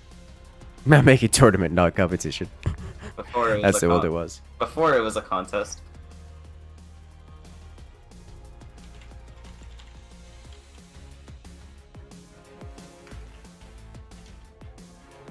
Yeah, I haven't seen Crevice played competitively like ever, so this will surely be quite fun to watch. Because I'm sure neither of these players have build orders for this. Oh, I'm sure. This is such a strange map. It's a good map, but it's a strange map.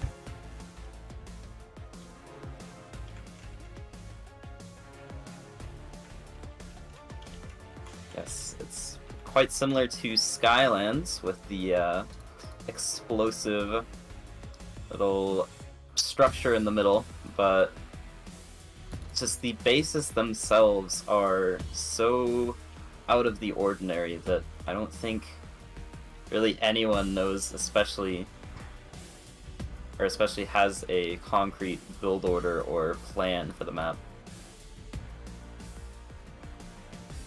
It should be interesting to see what they do. I just think this map hasn't been played enough by most players. Yeah. Outside of the one AI tournament, there hasn't been any tournaments on it. God, that was certainly an AI tournament. How many mortars was that again? Like 18? Yes. I think it was around that, yeah. It was ridiculous. I remember. I was 18 very or 20. tempted. That's not true. I guess it wasn't very tempted. I thought about doing that kind of thing because that's the kind of thing that AI tend to not perform well against. But if you do that, you just become incredibly vulnerable. It's like throwing rock, paper, scissors. You just lose like half the time, but you win the other half. Yeah. I mean, It is funny though. if you rush hard enough into it, it's not like anyone's going to stop you. That's a good way to describe it. I remember my AI for that tournament. I was specifically building it such that it would be much more of a threat to humans than other AIs. And I met the goal, but it did mean that I did not perform particularly well in the AI combat department. I did love watching it curb stomp other humans. That was a great experience. Yes, I think I remember going against that once. It was fun. I forget. It was it mortars or was it swarms? For which? Both. It started mortars. Started mortars. Okay. Yeah, I think that's what I remember. All right. So we have Spook, Pinch, Armadillo. Armadillo, and Eagle Eye Eagle Eye. Band. Yeah.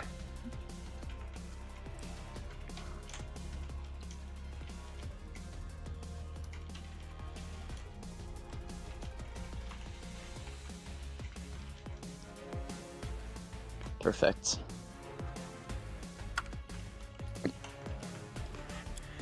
And we'll be jumping into the match momentarily.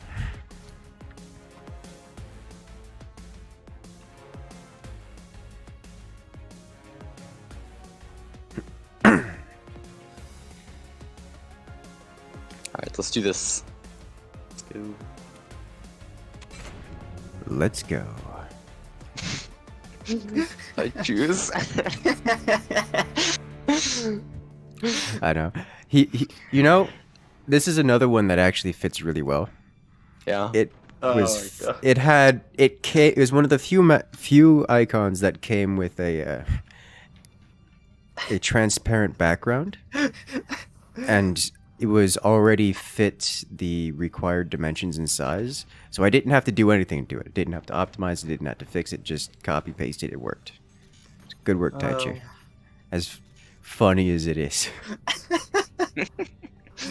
Not only is it funny, it's actually well made. Yes. Yes, we can see both players starting out relatively similarly, though.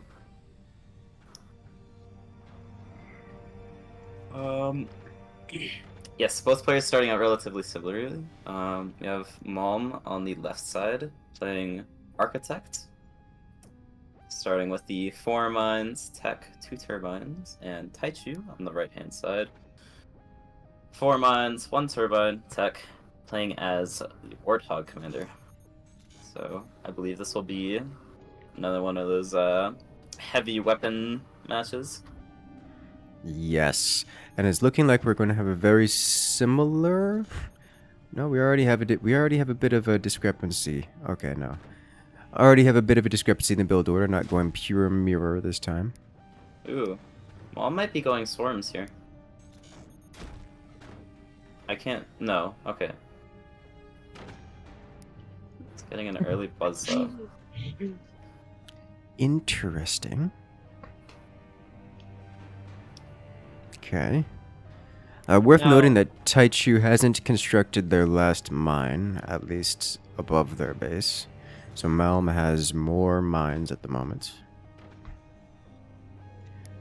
Well, that's changing. And they're going for different techs. Okay. Ooh. I'm going for the factory. This is on this map. Yeah. Because on this map, there's a lot of, I've seen a lot where people build cannons on that bottom expansion, and they just sort of arc them over. Yeah, but this map has so many sliceable bits. Yes. I'm already getting good use out of that buzzsaw. Speaking of which, if he does that again and manages to take out that lower node, just below the battery, that could do some damage. Oh. I think it's what he's aiming for. He needs to aim slightly higher. I think he might just be shooting for the bridge below. That is a really good shot.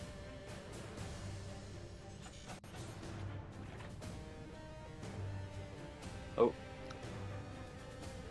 Yeah, I don't think he's going for it. Okay, yeah. Taichu is, for now, given up. It's probably for the best.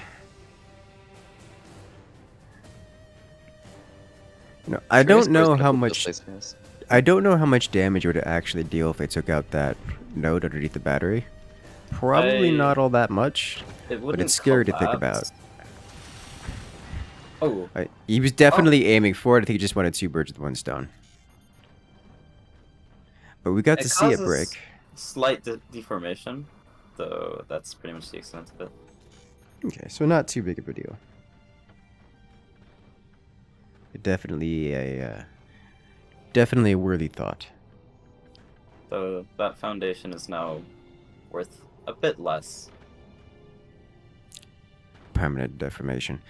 Interesting to see. So I've played around with the fire beam and laser beam, or at least the lasers in that lower position. I don't like it. Yeah. You can't really hit the core, not without getting a bit of a not without getting yourself a nice trunk to dangle from. We can see Taichu is placing his howitzer above his core, so those lasers really are not going to have an angle on that. Yeah, no. Mind you, these lasers should have a reasonable angle against everything below the core, including some of that eco. Yes, including the cannon that was just placed, too. Yeah. So it's not like it's a terrible place to put the lasers. It's just not personally what I like. It's not the perfect place. Yeah. I think it would be good. It would be like somewhere near the top mines, in a similar fashion to stalactites. Yes. I'm partial to putting them either directly below the core or right in front of the mines on this map. One kind of shoots over the centerpiece and the other just blows clean through.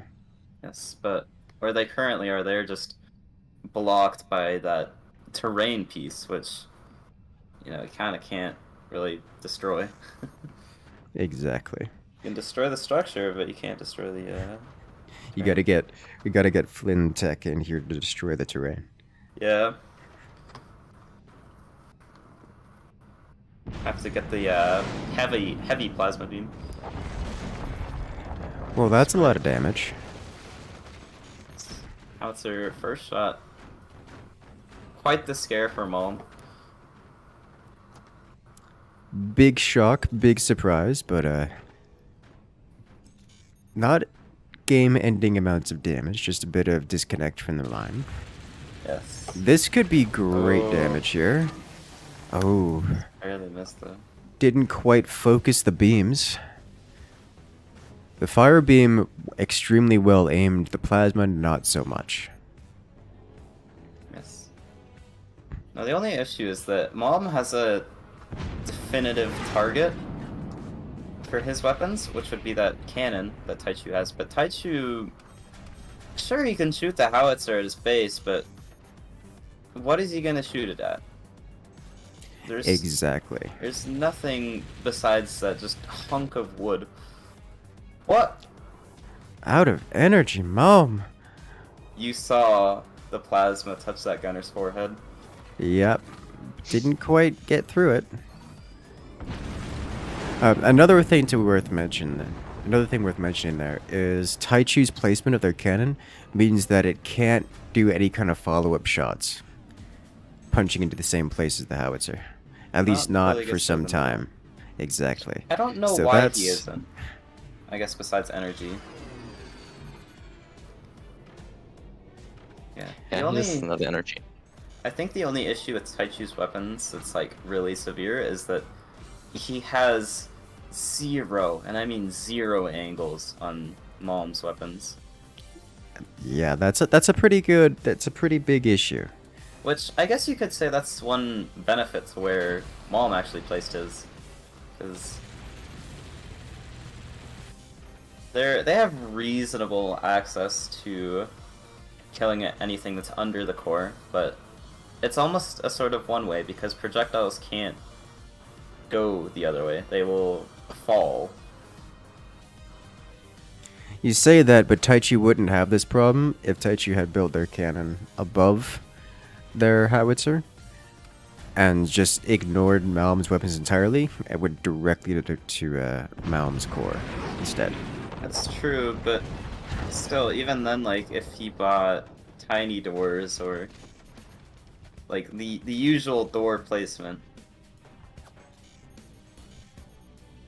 it would be such a struggle.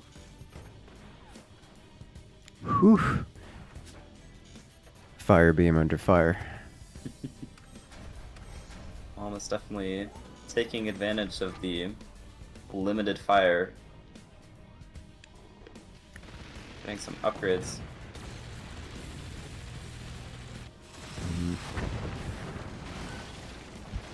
Well, there goes the centerpiece. The fire beam and plasma beam are no longer really sufficient to penetrate Taichu's defenses at all. Yes. Though, he does have those miniguns to get rid of the sandbags, so we'll have to see.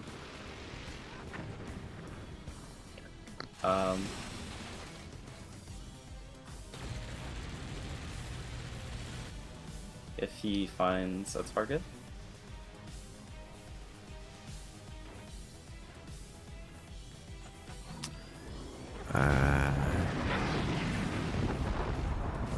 Yeah, that howitzer's just not landing. But he can get a decent amount of slash damage on that core. Using the Warthog active. Taichu needs something to clear the AA because the Howie isn't landing at all. Let's see. Yeah. Unless he does. Needs to get a sniper or anything on the top. Yeah. Malm. I don't know why Malm Suffering energy production issues.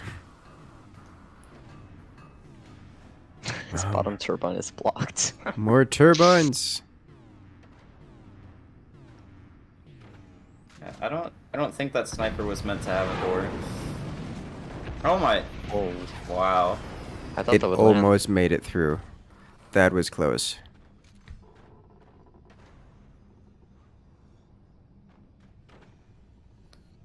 like Taichu...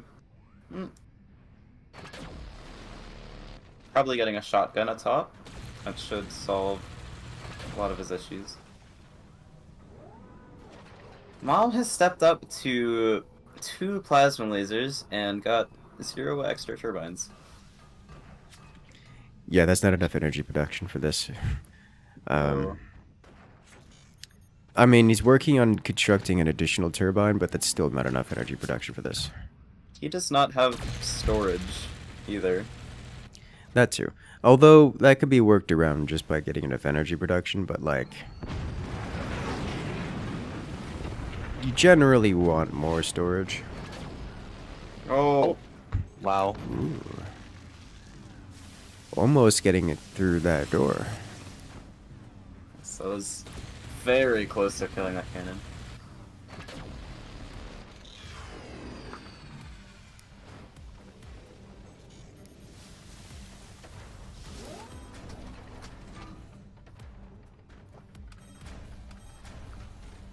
Speaking of which, the bottom of Taichu's cannon is quite exposed to that plasma laser, so if Mom can find the angle... Yeah, it's not protected at all. The sandbags are not being replaced, and there's no wood or anything. Yeah, he's too busy focusing on the button. It's such a tight angle, though. Well, man, I didn't even recognize it as vulnerable. Oh, true. Oh, this could be good. Ooh, a beautiful That slice. shotgun. And Taichu's hard work for the past couple of minutes is scattered on the floor like it was a Lego set. Like a mosaic, a shattered mosaics of one's past.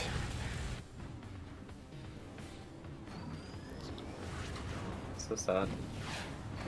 Oh! A door snipe, completely unintentional.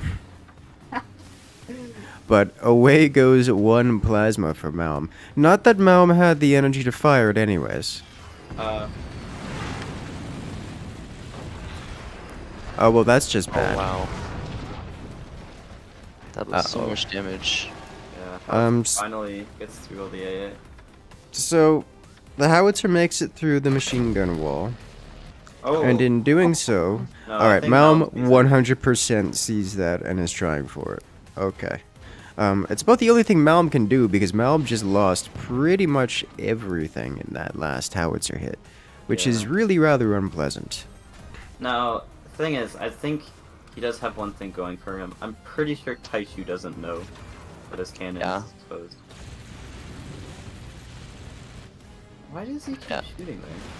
Oh my He's god. 100% aiming for that. He almost gets it. That's like half of a degree difference. It's such a hard She's shot to defending make. it now. Yeah, but still, the fire beam. Yeah, you're right. If he hits it with the fire beam too, it's not enough.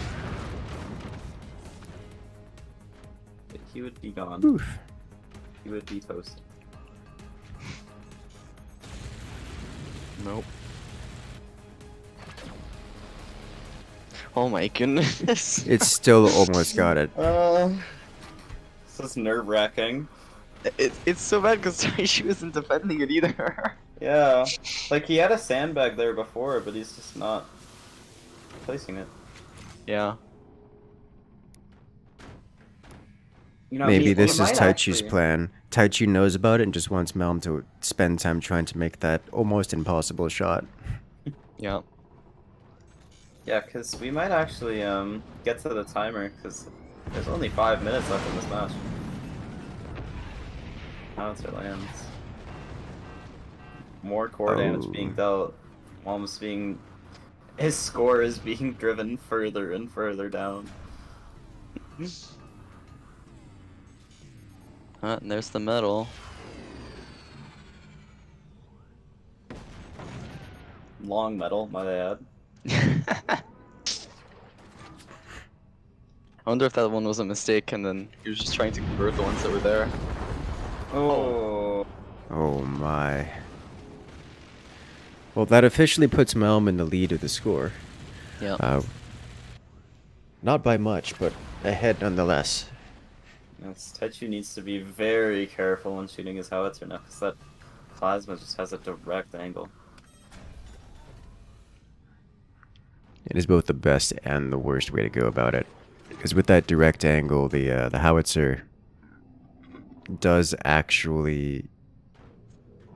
It can be shot down pretty easily by that plasma, but the howitzer shell itself takes so long to burn that generally the howitzer doors can safely close in the time it takes for the laser to burn through it. So it's quite difficult to door snipe that, which is sad for the laser player. Not shooting But his still, top plasma. wonder if he's waiting for the howitzer for the opportunity to door snipe it. Oh no, he doesn't have the energy. Never mind. God, Oh. Malm takes another core hit. Like it's not even a howitzer Now, con. it is It's worth just noting- the cannon. It's worth noting, the players themselves do not know their scores, so... Yeah, they have no way of knowing who's winning right now. Yes, and when it's this close, Taichu could simply build one gunner and shoot it, and he'd be ahead. Yeah. He keeps opening the plasma because he wants to door snipe the Howie. It's so funny. At some point, he's just gotta fire it. I Like, think Taichu's learned that.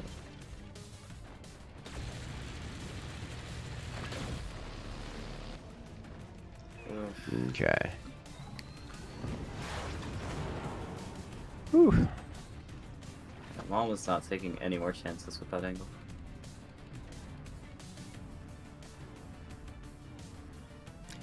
So, Malm hasn't constructed additional batteries, and is not. He's floating a lot of energy, but isn't really capable of keeping up with the energy requirements of his lasers. It does Cannon is so close cut by every time. deep, but doesn't quite get through.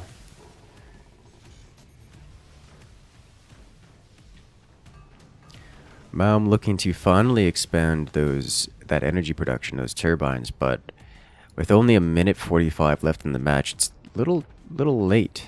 Yeah, and he's going to need more heavy weapons because Taichu is now 900 points ahead. Well, Malm needs to do something about it, but does have the weapons to do something about it.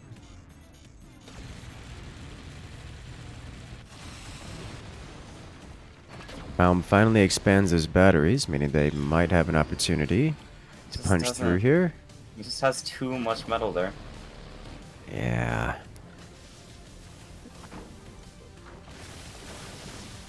That did a lot. That dug really deep through, but Taichu's got the bank to just sit there Yeah, and eat it. like he still has 500 metal. The only thing 60 that scares seconds me left. is that bottom bit. Oh, Oh, it touched. He touched. the second plasma. It's not gonna have the no, angle for it. Man. 45 seconds. Like, there's no way. Big Malm is armoring. I think he thinks he's won. I think so. But Taichu I has the think he's just out howitzer. of time. Because Taichu has the howitzer, he has 2 cannons and a sniper. So that's just more than. And I 22 think seconds.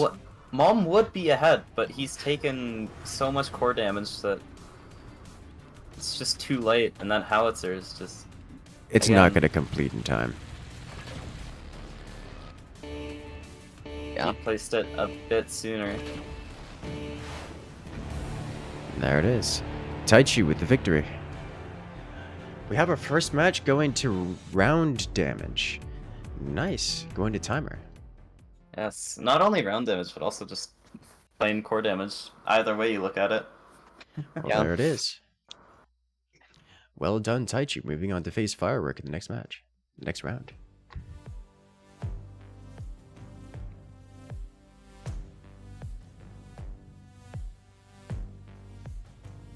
All right. Let's see. Firework versus Taichu is the next match. Mm-hmm. On vanilla first. After all these years.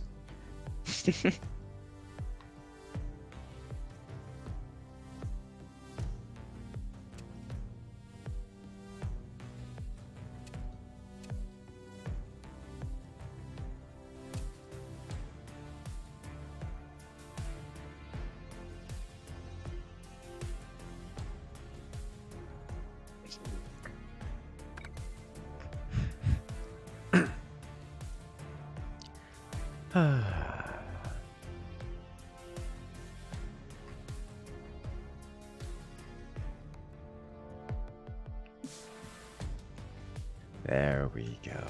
Alright, Fireworks in the lobby. We're doing commander bans now.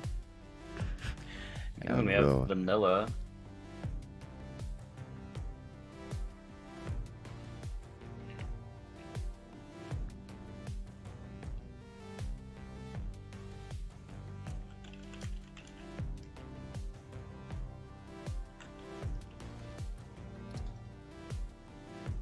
Okay.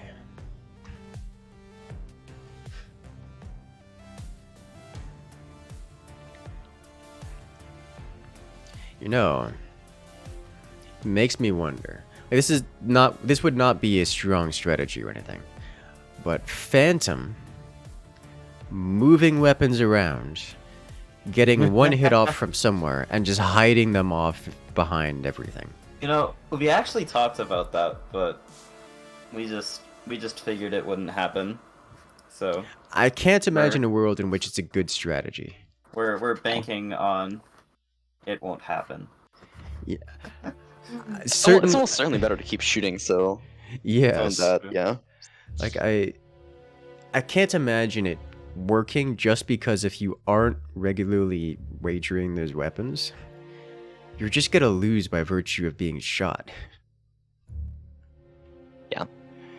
So like, because if you're not putting pressure and they're putting a lot of pressure on you, then they have more metals to work with and can get more weapons. Exactly. It's still a funny idea, though.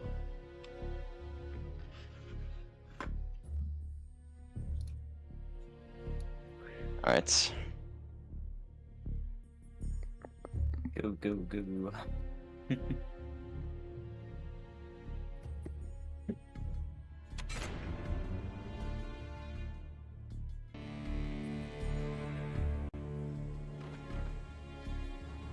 Alright.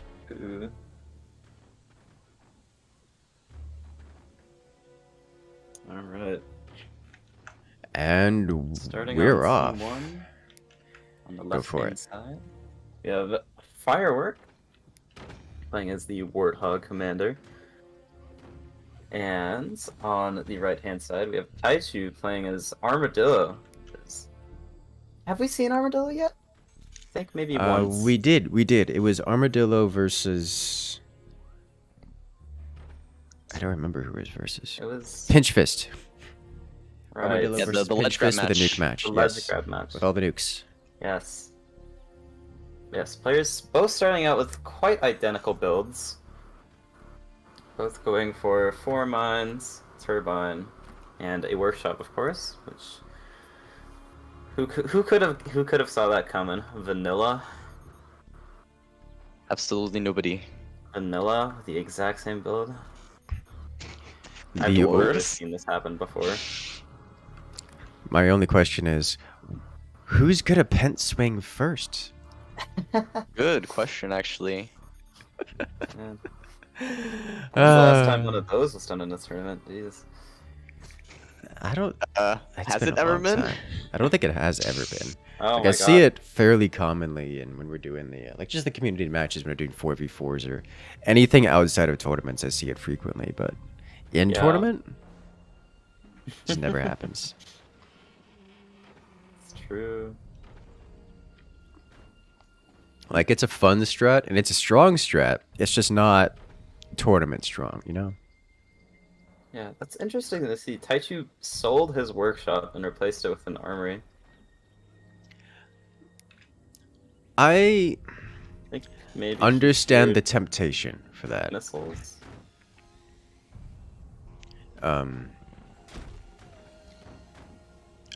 Except that he didn't build like any buzzsaws or anything first, so I no longer understand the temptation of that. I don't know. That's I've made a fun mistake part. and I'd want to fix it now, kind of situation. Yeah, it's the fun part of guessing why people do what they do. Standardized vanilla stability tech as well.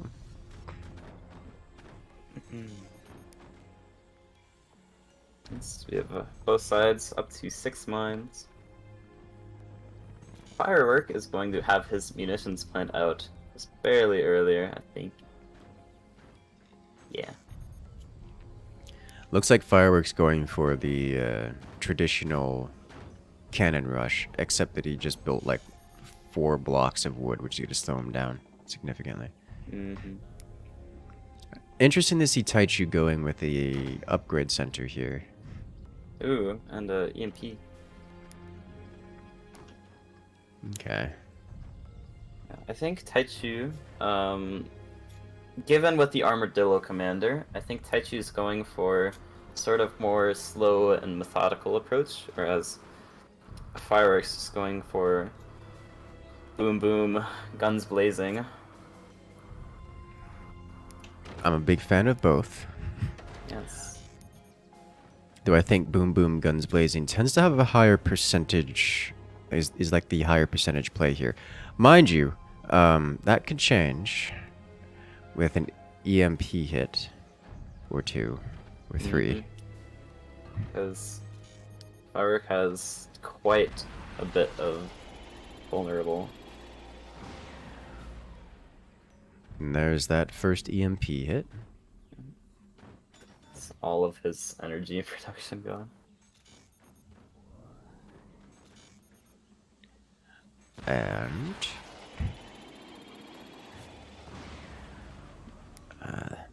that EMP is behind such a tiny door.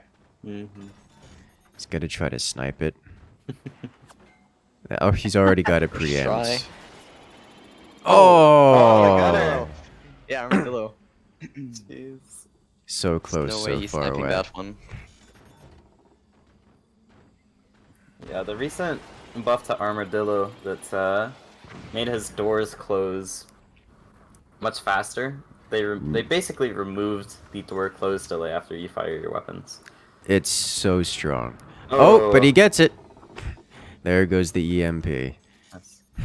But still, just that EMP alone, Taichu's cannon is now going to be out quicker than Fireworks is. Yes. And remember that Firework cut corners to make their cannon come out faster, so Taichu's just ahead at this point.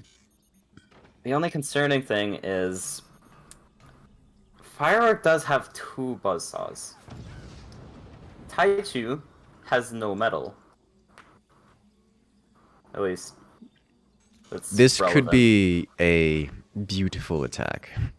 Double buzzsaw straight to Taichu's core with the cannon follow-up to punch through.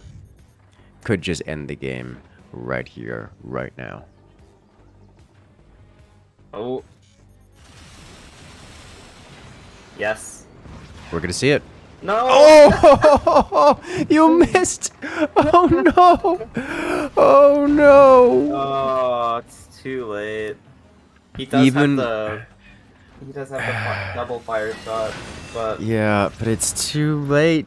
You can't miss that. oh, And now there's metal.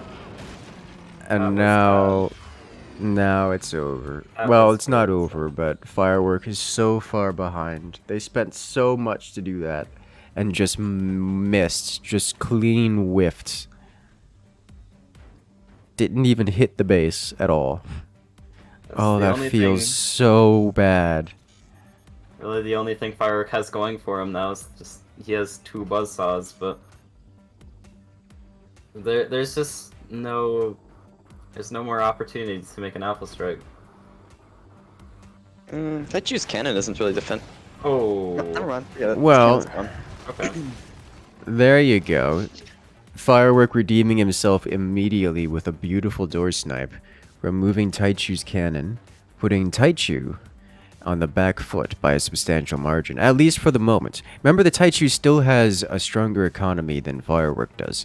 So given given enough time, Firework will inevitably fall behind. But will Firework let that happen? Oh. Oh, okay. You know, I don't blame him for this. I don't blame him for this at all. Disappointed I'm not playing. I don't blame Taichu for this, not even a little bit. This is obviously an incredibly risky strategy. This isn't boat forts, so Firework isn't going to be unexcusably undefended from this. I was playing just a vanilla tier 3. Yeah. So there's just a chance that this does well. In the time that he's taken to get 1 tier 3, Firework is already working on a howitzer. Well, Taichu also is getting one, but frightening for both of them, really. My question is, does Firework notice this? There's no way he doesn't, right? I mean, once he gets hit by it or sees it go up in the air, like once it fires, he'll notice it. But he may not have noticed it right now. Oh, that howitzer's gone. Oh. Well, Yeah. he didn't miss this time, but he didn't hit the intended target. God, that did probably at least as much damage as hitting that howitzer, though. Firework. Like, I'm not sure which is more damage, hitting that howitzer or all those turbines. Honestly, probably the turbines. Yeah, probably the turbines. Oh my god. It's not like he has weapons to use energy with, though. Oh, the buzzsaw. Oh, he could just plain drop it. Oh, he's not doing it.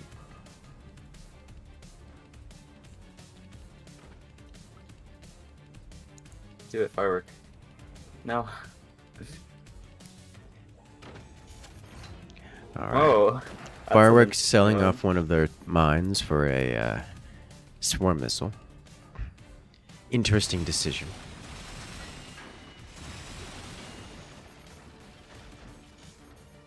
Lots of buzzsaws chopping off the bottom half of Taichu, but nothing to follow it up with. Howitzer does as much as it can. Cannon follow-up, also well placed, but again, there's just that area is too well defended.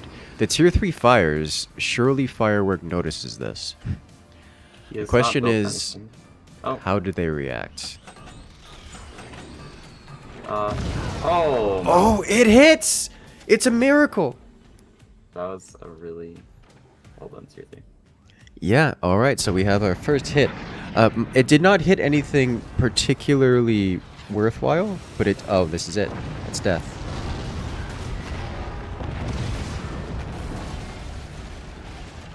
There you go. Standard kinetic straight to the front, causes the collapse. And with that, Firework wins round 1 in this best of 3. Very well played. Very, very well played. God, that's still so sad to see. Just completely missing the core. It hurts every time. But hey, you made it. You made a comeback, and it worked. Still one. Shout out to the tier 3 making an appearance. Actually dealt some damage, which is always fun to see. You don't see that every day. So good. Tier 3s are always one of those scary things, because like the chances of them actually dealing damage, let alone critical damage, is so very low that half the time you just don't even want to bother defending against them at all. But sometimes they get that hit, and it just ends the game immediately. That's why you need to make 6 of them, so you can't defend it, obviously. You just roll the dice enough, you'll get the nat 20 eventually. Yep. Unironically, that is a good way to go about it. Hey, it works on Leviathan. What can I say? If it works on Leviathan, it could work anywhere, right? Obviously, yep. Though I think I have gone up to 9 on a vanilla base once. Jesus Christ. I remember seeing those screenshots of you guys doing that. It's just this giant arm extending behind, just barely dangling off the ground, trying to survive the recoil. Yeah. And all the turbines, the poor turbines underneath. It really Still, does make me so happy. it does. I'm a big fan. You guys know that. An ice wall is always fun for that. Alright. Looks like bands are in, players are ready. Let's jump into the next round.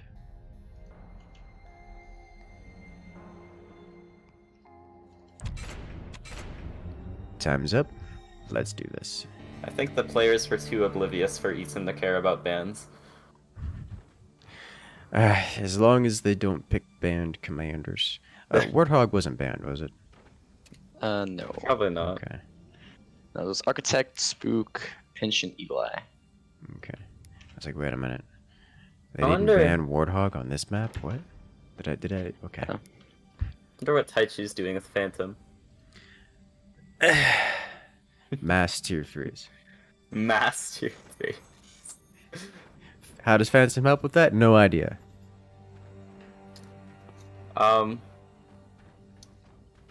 Invisible portals. Yeah. Yeah. Portal tier 3 like a scrub. I mean, that's the only relevant Phantom ability. If only. Yeah, I don't know. I'm just going to expect standard play out of these players with the howitzer and a cannon sitting above the core. Probably Phantom to just move things around so that they don't have the cannon collapse on their base, because that's usually how that goes. I'm expecting some Phantom shenanigans, but I don't know what the Phantom shenanigans are gonna Look, be. he has a bus. I think he'll build a really tall tower and try and shoot the gold medal on Firework space. I've seen that before, actually. I have seen a Phantom match where someone built a really tall tower, just put a buzzsaw up there, and fired from above. I've seen them do that with the cannon too, although that didn't last very long. Yeah. Cannon on top of a precariously tall tower. What could go wrong? Yeah.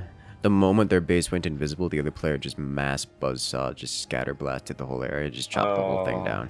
No. I don't know He what he was missed. aiming at. This Turbines. is visibly metal. Yeah, I think he wanted to hit the turbines.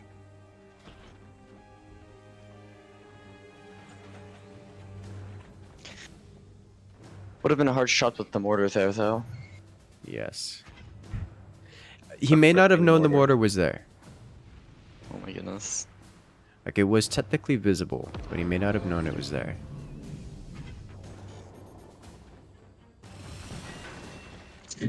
Oh Um, Oh, he tried to save it, didn't work. This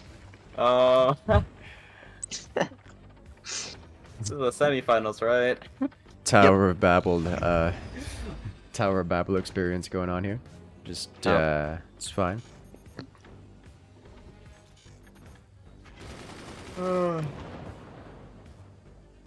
Alright, so Firework looks like they're going for howitzers here.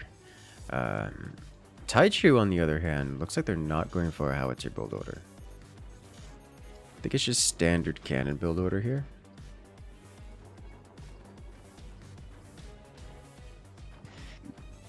Yeah, probably just cannons. Cannons, but Phantom. Cannons Yeah. with Phantom. What is that? What could possibly go wrong? What is that? What are you talking about right now? What is he Firework. doing? Firework Why are you like, I've stopped questioning. I can't question this. He man. doesn't need heavy weapons. He just needs buzzsaws. I can't. I never know what to expect from this man, and I just can't. He builds a howitzer nest and puts a buzzsaw in it. No, he put the buzzsaw first, and then he put the nest around it. It was the.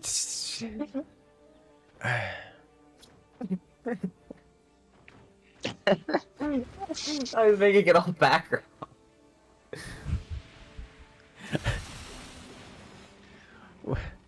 Why? Why? Oh my god. All right. I think I understand the logic here.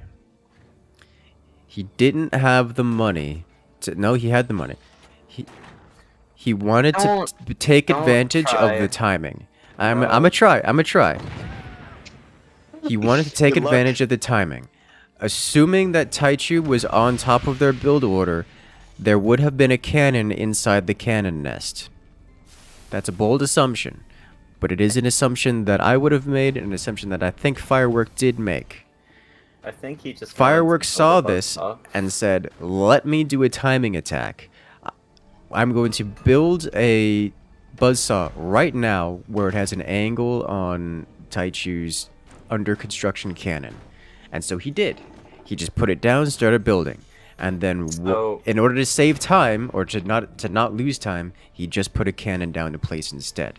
So you're calling him accidentally genius? Yes. This way he does have those moments. This way he can get a timing attack onto Taichu's cannon, except Taichu is Phantom and it's not in the cannon nest. So when Firework broke the cannon nest, because you see, he also built a sniper up there and was immediately firing on it. Yes, he's doing the thing. Let's go. Oh, but he built it wrong? Wait. Yeah, it's a little bit dangly. He's doing it the weird setup, but it still works. Because look, he has a finished cannon, and then he'll move it and then shoot it right away. Okay. Presumably. Tier 3s on this map are a bigger threat than on most. Oh my goodness! It just dodged it. I kid you not. I kid you not. That cannon swiveled out of the way. It's absolutely swiveled out of the way. It would have been hit if it were not in the process of swinging. It also means that there's a very visible vulnerability there, which is Taichu. The cannon is reloaded.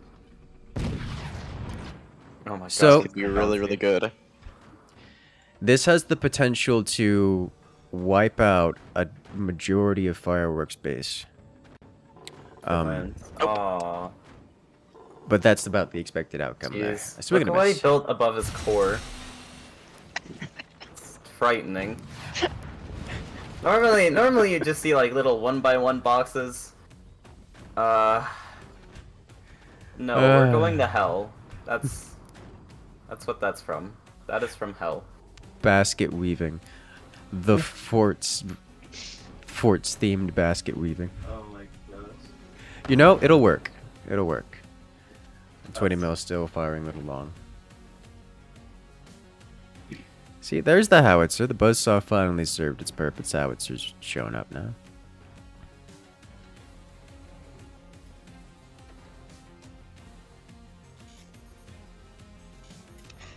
Man, imagine if that tier 3 landed. Would have been so good. Yes, it would have been so satisfying.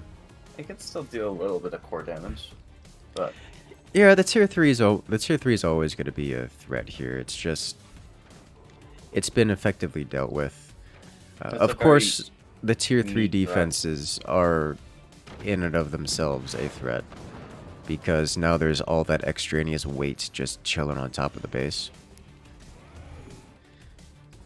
which just makes every standard cannon hit that much more dangerous.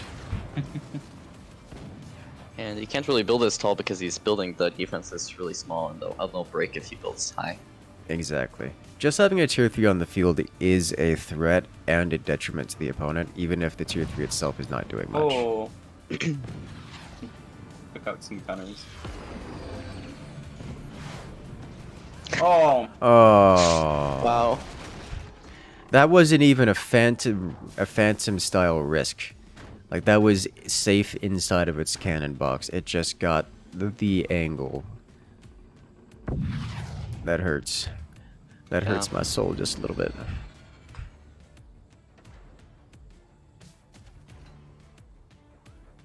And tier 3 a little short. Uh-oh. That's bad. Yeah, this is it's not looking good.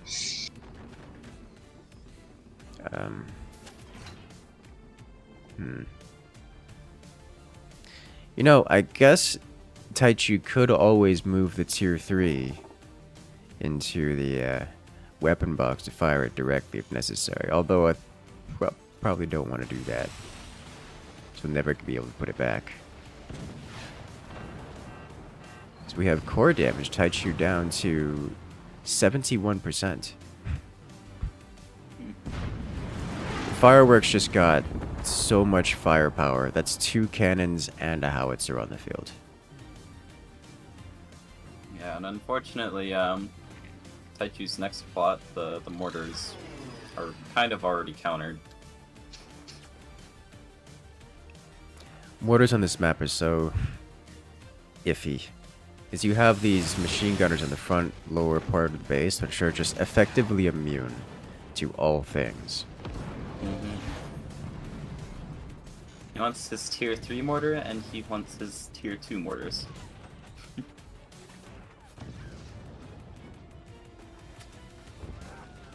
Oh, hey. That was about as good of a hit as they were going to get with the tier 3. Actually splashing onto the weapons. Solid tier 3 hit. That howitzer can totally just land. Yeah, this is gonna hurt. Oh, but it's in the good spot. Cannons follow up. Core down to Fortunately, 58%. It was in a good spot, but cannons cannot follow up at that angle.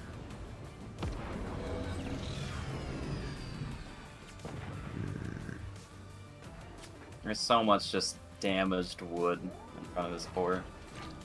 Surely a buzzsaw could take out a bit of Fireworks Tower there. Is Taichu not? Taichu doesn't have buzzsaw tech. Okay. A buzzsaw wouldn't even hurt him that much. Like, he's got bigger fish to fry. That is true. Oh. Uh-oh. Like Cannons can... Yeah, cannons can just blow through that. And they did. There goes the tier 3. That's so mean. With that, Taichu's down to 39% and no heavy weapons to their name. The tier 3 did land its final hit in a relatively solid position. Did not do any meaningful damage. So sad. Here it comes. Yep, there it is. No. Straight to the core. Firework takes it. Rip Taichu. Well, with that, Firework wins 2-0 over their opponent, Taichu. Yes. And they move on to the semifinals. Oh no, those were the semifinals. So they move on to the finals. Taichu moves to the bronze match where they will face Benson. We're doing the bronze match next, yes? I believe so. Yes, bronze match next. Excellent. Unfortunately, we do not get to see these two play on Abyss. Oh no. We're missing so much gameplay.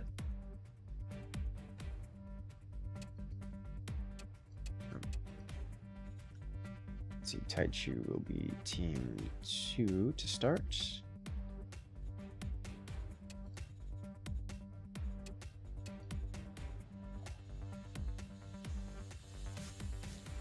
Der Benzinpreisvergleicher.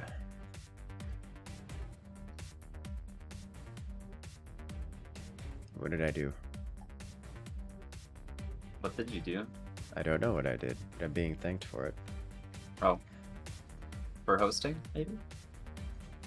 I don't know. Hosting is pretty cool. What did I do? I mean, you must have done Panic. something, right? Panic! You were cool, so he's thanking you for that. Taichu says he's drunk. Oh no. Wrong. Oh god. It's not even 5 o'clock in the US yet. No, he's in Germany. It's like 10 there. Oh, fair enough. I wouldn't be surprised if you were actually. Ooh, desert ruins. Take it. We get to see elephants this time. Yes, I'm looking forward to it.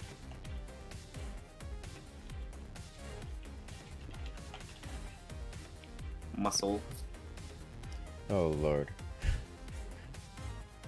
elephants, good map. Yes.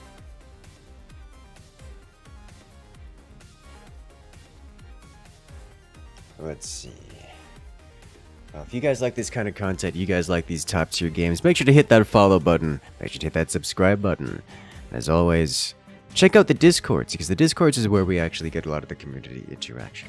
You guys want notifications about when I go live, about when you see all these great, beautiful videos, my Discord is a place to do it. If you guys want to join in on these tournaments, such as the Etanless Tournament, or the Forts Pro League that's upcoming later on this month, the Forts official Discord is the place to do it. You can find descriptions, links in the description below.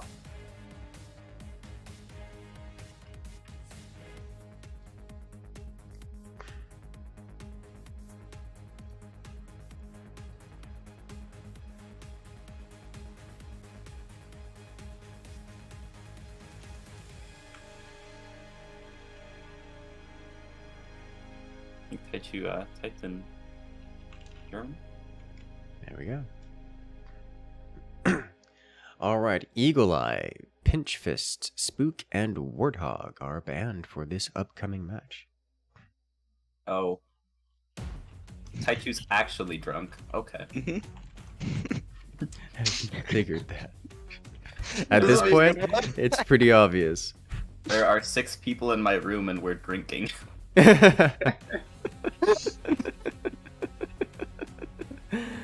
Oh boy.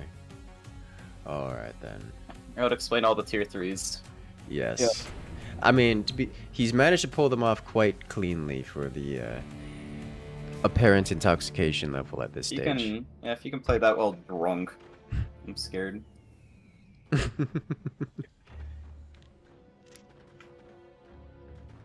Next, he's gonna try to operate motor vehicles. Let's not go there. Alright, here we have on the left-hand side, we have the Benson Preisvergleicher. Rocking out the Architect Commander. Going for a quick expansion, we're going to see some mines being placed. As their opponent, we're playing in a mirror match. It's Taichu on the right-hand side. Also playing as the Architect Commander and starting off in exactly the same fashion. Actually, that's not true. Taichu invested into a workshop before moving down to place mines, whereas Benson has not yet placed their technology. So we'll get to see Benson ahead on mines, but behind her technology. Eco versus speed. Indeed. Yeah, Benson's already up to 3 mines. Or all the way up to 6 mines, whereas Taichu's still on 4. But Taichu will be able to place their heavy tech like a bit quicker, like notably quicker. Mm-hmm. All depends on how effectively they can play their late game. Exactly. Their Benzi going with a armory instead of the typical munitions plant. Not munitions plant, workshop. Note that Benson placed their tier 1 tech at approximately exactly the same time as Taichu placed their heavy weapons tech.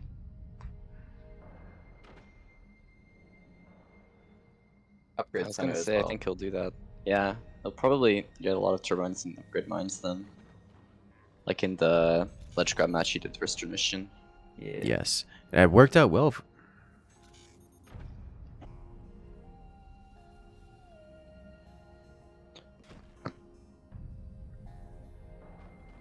Let's see.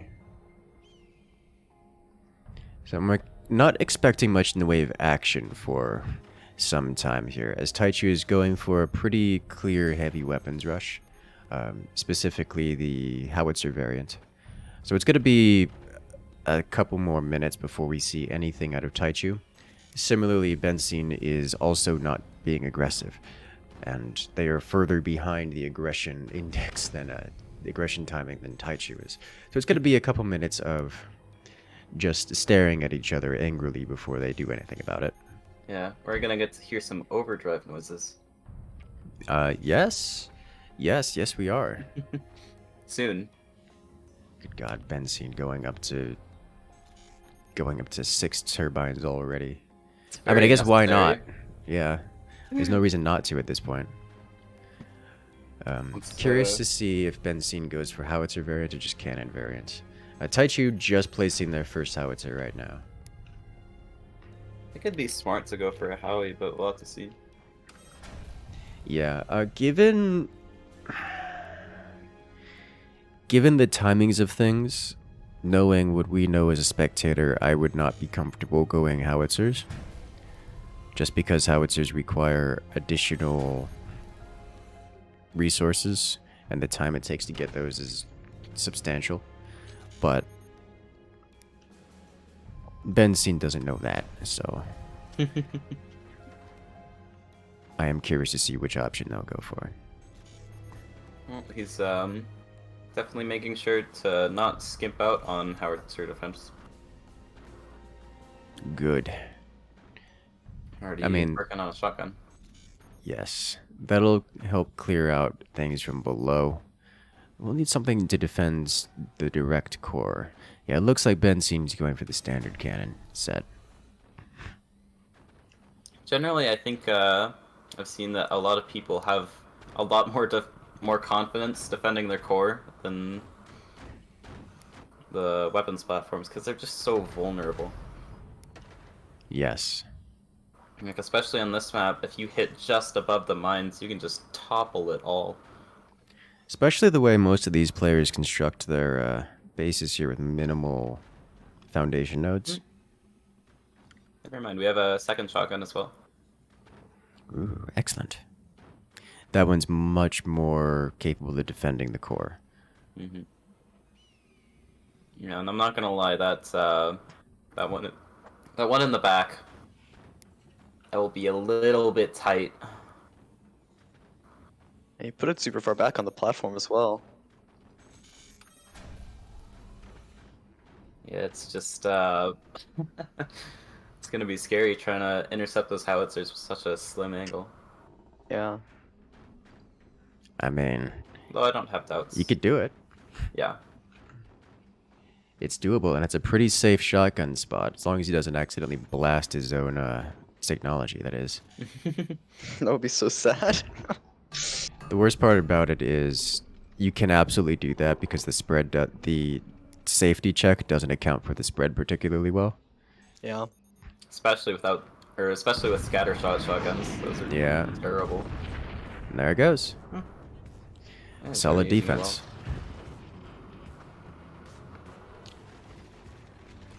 Interesting note that Benson gets his cannon out and is ready to fire it almost the same time as Taichu, despite not using the commander ability to do so.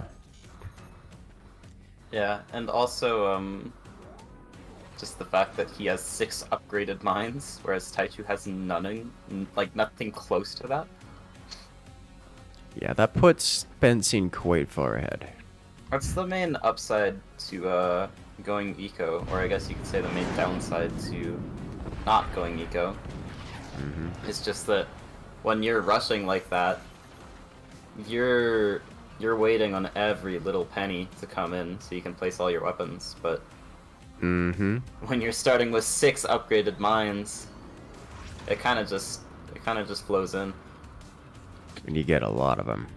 We might see quad cannons out of Benson again. I would love to see that, but I also kind of doubt it. That would be devastating. It should happen, I think. Taichu can't really kill him, and Taichu can't really die if we cannons either, so... At least not for a while. The only Yeah. scary thing is just defending all 4 cannons. Yeah. It adds up over time. It does. God forbid a howitzer gets through, though he does have some good bracing in the way.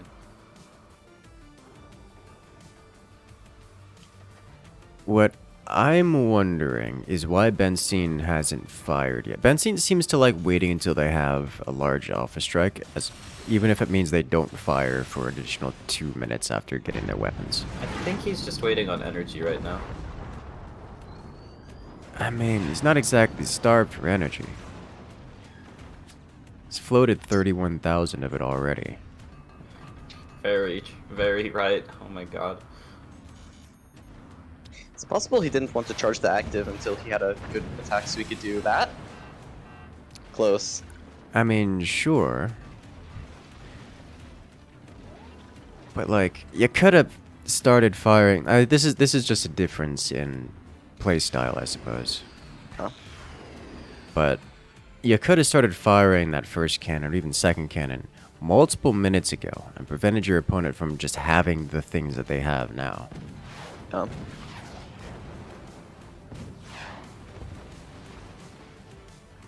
And the thing is, after they trade all these volleys, the commander's just always active. Indeed. And it did punch deep. I'll give it that. Those are some well-aimed cannons. Taichu knocked 4% off of Taichu's core. Like, it got close. Just not quite close enough. He's missing that 4th cannon. Oh. The thing on 4 cannons is it's like the splash from all the cannons will actually start breaking stuff, so you can't really defend it because it will just break everything. It does that at 3 as well. Really, at 3? At least wood, I know. Yeah. I don't know about doors. I know the 4 cannons definitely starts breaking doors with splash. Which is just devastating. Oh yeah. Oh.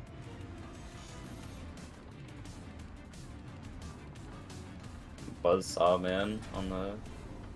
He's got 3 buzzsaws. If he hits the Howie defense with those buzzsaws, which I think is what he's aiming for. Oh my goodness. Oh no, it's an air-cooled core. So It completely bad. knocked everything off. Oh ho ho ho.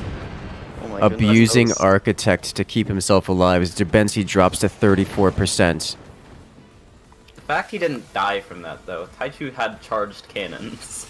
Yeah, Oh. I think Taichu wasn't really expecting that to happen. I wasn't expecting that to happen. Like, the buzzsaw just ripped the whole thing off the top. Yeah. Oh. There it is. The triple cannon punching through. Okay. Interesting note, the Taichu still has a higher score than Benson, just owing entirely to core damage. Yeah. It's because of the one gunner and the 1 sniper. Mm-hmm.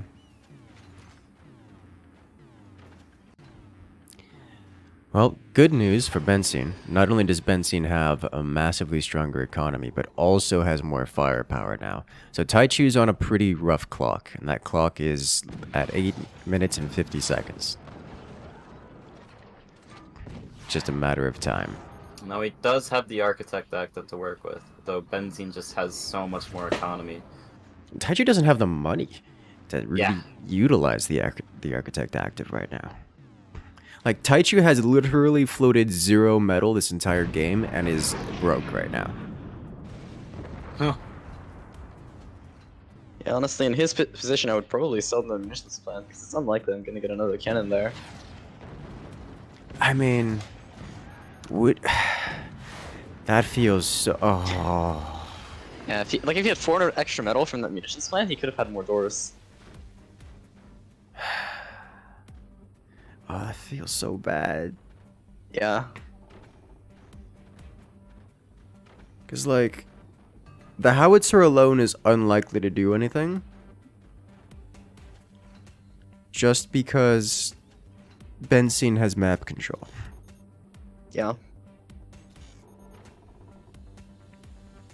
But oh man. No, not This 4 is- cannons. He's doing it. 3 cannons and a super cannon. It's tragic. That howitzer will never hit Taichu's core, See, but it's actually just a bigger cannon. it is. That howitzer will put never those on hit the- Taichu's core, but it's still gonna try to participate. Oh my gosh. Another one.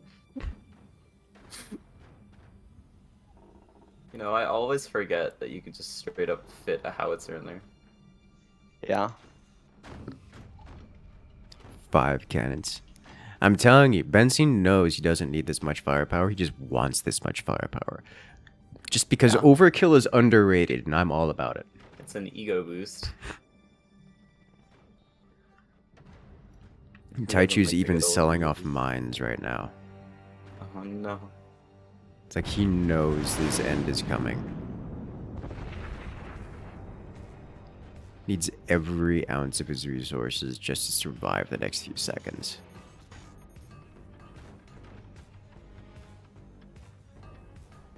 I don't know why he's selling them. Oh, he's going swarms. Tech switch time. I think the swarms are a little bit late, but it's a valiant effort.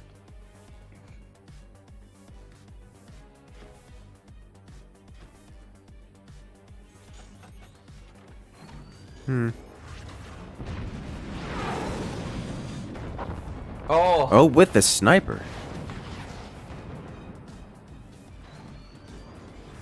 Okay. Sniper anti-air. You don't see that every day. Second howitzer out of Benson.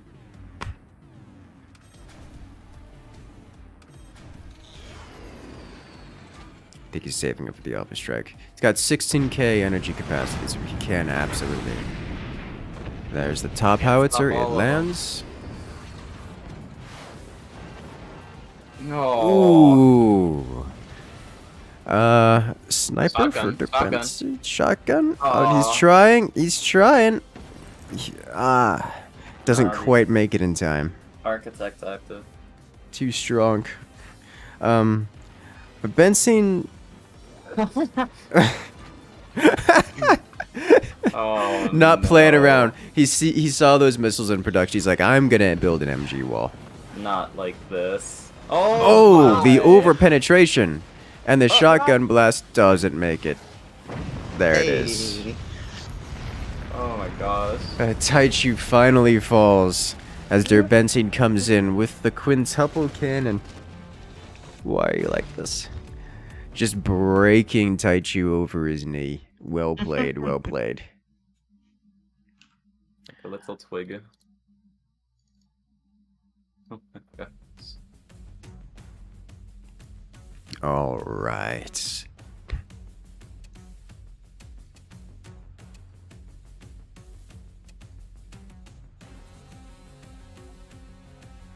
And Benson. Which map is next? Elephants, right? Yeah, elephants. Oh, woo! There we go. It's the prettiest map in the game. It is pretty good. Not shameless at all, mech. Honestly. Modesty? What's that? I like Indo. It is a very nice looking map. Indo is pretty. It's much better than me trying to make Japan maps.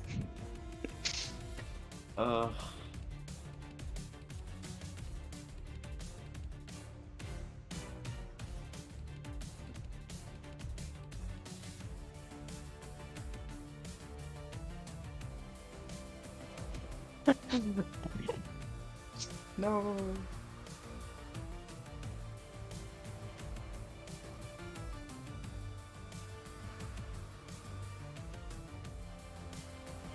Anthem, interesting. Anthem on this map? Makes sort of sense, I guess. It's such a Sort of. long-range map, right? So you can, yes, so you can, right? You can move weapons, and they can't really get punished or exposed. I guess. I suppose that is one way to go about it. Yeah. Just waiting for next Taichu ban, and Yeah. then we'll go on to the next one. Start up round 2. As soon as. Dragon Eye. Bro, Eagle Eye is already banned.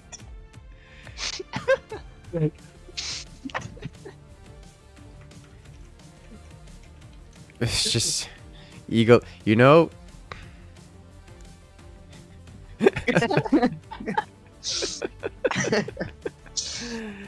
Moonshine. Moonshine. Okay. That'll do. Whatever. I think Taichu's just gone. I need to save that as a screenshot. Oh my god. Alright, alright.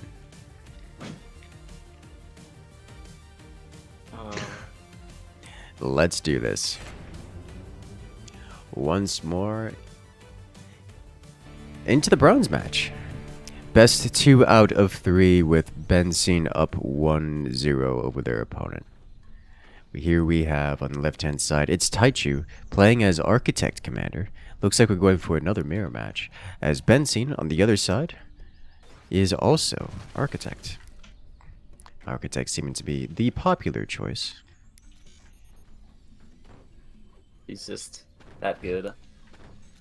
Yeah. It is. The thing about Architects, it doesn't feel like overpowered. It's just general all-round good. Like I it, don't know. I would call it It's all pretty around strong. very good. Yeah, like it's just Architect is good in pretty much every situation. Like, name a game where it's not a good pick. That's the problem. Yeah, I It's don't just- have one. And it's like, if you shoot Architect a lot, then she gets the active, and she can basically just get weapons, as many weapons as you have down, and it's just it's punishing to shoot her, which is too defensive. It's like It's like with players are punished for attacking. It's not a good thing. It's like with Spook. The more you attack Spook, the more money they get out of you. Yeah, exactly. And now she's like 16 under, but yeah. Spook Yeah, isn't that Spook's pretty bad. good. Yeah. Yeah. It's I think just he's been not. banned, like almost every game as well. Yeah. Not amazing anymore. Also, just I not wasn't. That's a game-breaking. clever use of back turbines. Yeah. It's my favorite kind. Dangling from a rope. That's my favorite take on back turbines. They should be challenging. You don't think they should be able to be built with like a couple struts and that's it? Just back turbines? Yes. We do see an upgrade center out of Jabensis. We may be moving toward that same style as last time with mass upgraded. What is Taichu doing? He's building a man. Okay. That's not a man. That's a voodoo doll. Yeah. You're probably right. Taichu. I feel Why bad you for like whoever's voodoo that is. Whatever. We're getting the art going already. Yeah. Better. Wait, speaking of art. Better in making. Oh. Benson is I- responding in I kind. was just about to say at least there's not Mm-hmm. an Among Us figure. It begins. Uh, Begins. The art war has. Oh god. Yep. I'm surprised neither side is going lasers, just despite the background bracing that is the other player's art. Yeah. No, the art must live. But that's how you win the game. You break their art, you break their soul, and then you win. Realistically speaking, the Among Us being is stronger than that thing. That thing. I don't know how to describe it anymore. It just scares me. Looks like something that would be like out of Polybridge or something.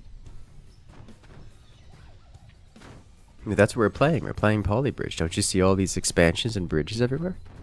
Polybridge with guns, True. yeah. Good lord. Taichu's having some energy, is facing an energy crisis right now. Blocking off one of their turbines. They're kind of hurt for energy production of any kind. Benson's base, on the other hand, is getting some economic upgrades. He's empowering the Among Us. Okay.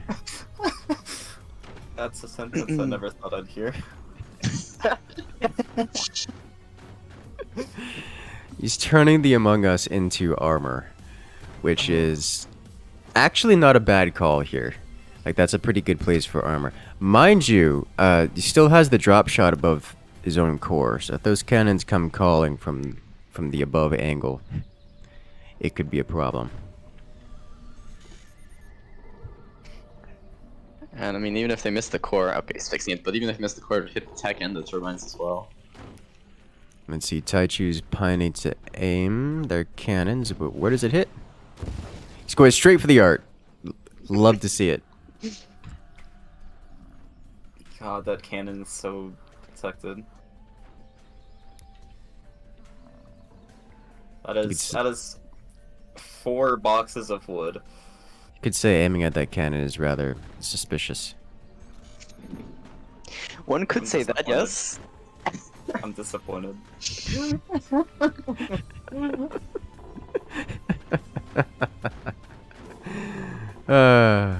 Oh, yeah. Alright, Taichu's got both cannons off cooldown. Doesn't have the capacity to group fire them, but chain fire them can absolutely do. I find it interesting that Benzene isn't going.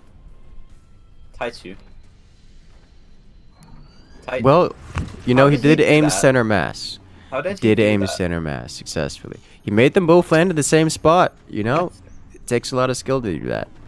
I probably couldn't do yeah. that if I wanted to. This shot that was made here, if I wanted to make that shot there, I probably couldn't do it. I'm surprised Successfully. Benzene is not going for the bottom expansion. Yeah, me too. Although, I suppose at this point, you can only do so many things at once. I get it is just one mine, but it's also quite a bit of stability. I'm surprised Benson hasn't gone up to additional capacity to group fire those cannons. Or at least to be able to rapidly fire them.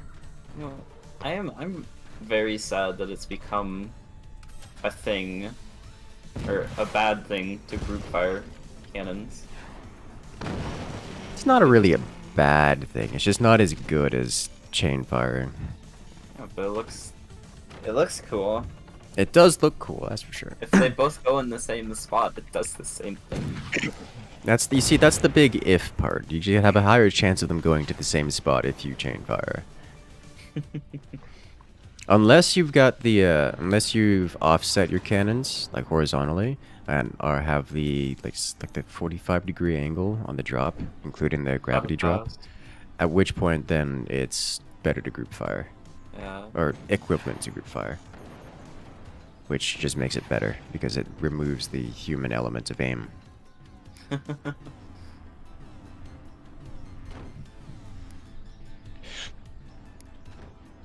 I just appreciate the art is still standing for both sides.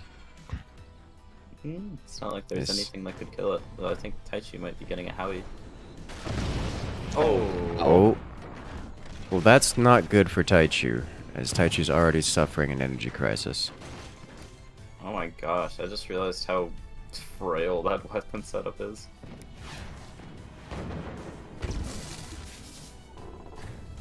Yeah, if it goes through to the mines, it might. No, it shouldn't collapse, but it'll fall back a lot. Oh yeah. It's a bit wobbly. Yeah. Not even sure why. It looks relatively stable. I guess it's just because it's such a small set of foundations. Like, that's 1.5 boxes worth of foundation space to work with for either player. And you could like attach it to the part below the mine there, and it would be more stable. Yeah, I suppose. It would certainly help the rotation a bit, which I think is the big thing. Yeah. Yep, there's that howitzer.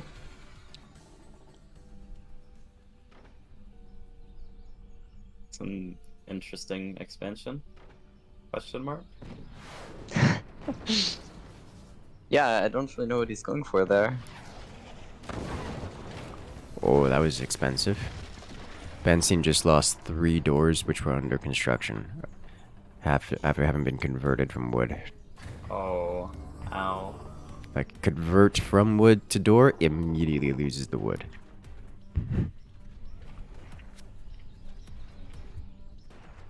He's trying to shoot the elephant. Why are you like this? So violent. Oh wow, that was good. Ooh. Yeah, that hurts. That's why what do you... Okay. He doesn't like it. I don't think he likes elephants. Oh man. Wait, what just happened? He repaired the shield and it went through. Oh my god. So not only did the cannon do a drop shot, which is just so difficult to make. We've seen a couple of those this tournament already. Yeah. It's So so many. very difficult. Like, I don't know how to stress how difficult it is to make that shot. Like, that's not something you aim for. That's just you're aiming for the cannon and you accidentally get it. And it happened through an energy shield, which was active up until the exact, like, couple frames before. Like, that's just no. He's back to sniping the elephant.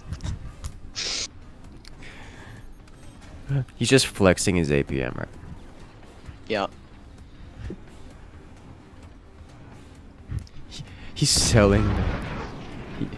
Okay. He's defending the Among Us from the howitzer with a cannon round. And now he has a shotgun. He's still not placing a mine there. It's upsetting. Someone's got to remind Benson that he can go up to 6 mines on this map. Yeah. I want to. I want to so badly, but I can't. Oof.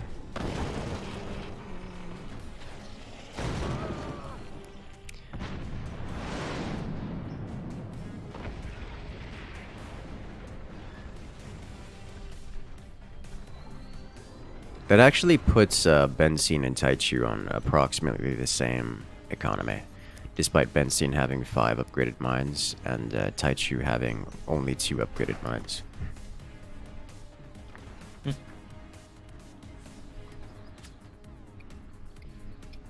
For all of their economic expansion in the earlier game, Benson is not incredibly far ahead in the economic game.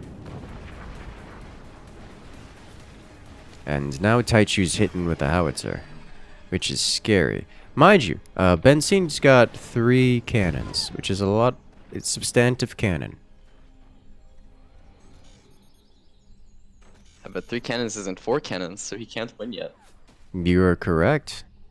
I mean, Benson is Taichu required to also has have. 3 cannons now. Actually, yeah, if Taichu shoots that top one, he'll be winning, right? Yes. Oh, Well- no, he won't be. As soon as I say it. It's called the Caster's Curse, and is entirely your fault now that Taichu is losing this. Yep. Dang it, Ethan. I'm so sorry. Even the howitzer gets shut down. How could you do this to Taichu? Taichu's just trying to have a good time. He's already drunk. He's got his friends over. He's having a good time either way. Yeah, he was busy shooting the frickin' elephant. Oh god. This If is great. If someone is more focused on shooting a prop than the literal enemy, they're probably having fun. You can't lose, alright? Taichu can't lose. He's already won the real game, having fun. Yep.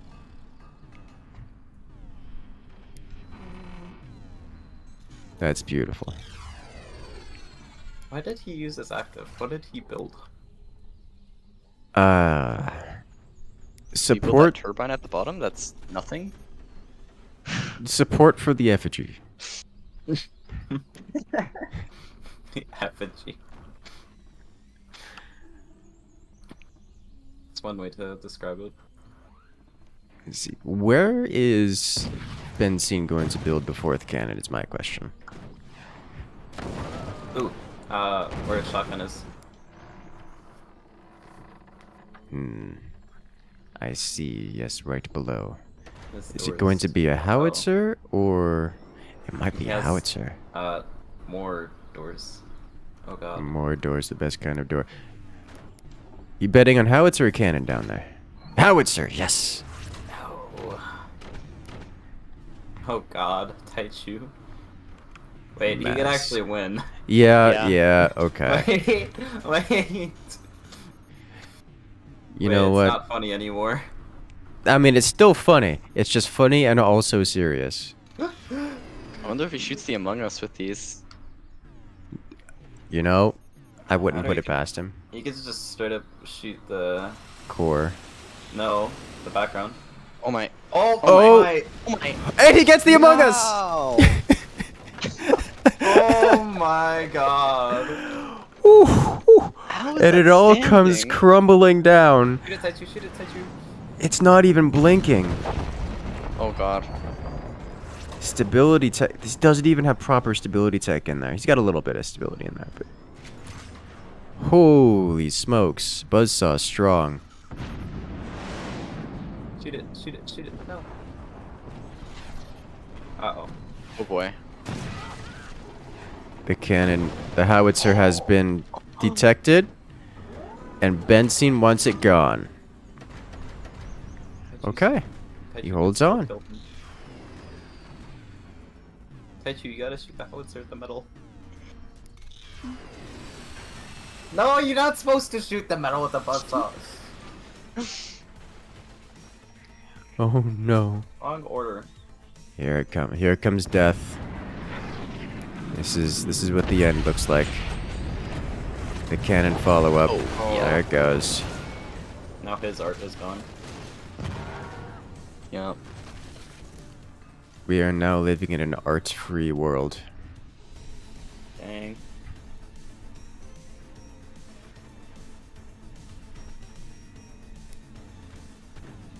With 3 minutes left in this match, Benson is a world ahead of Taichu here.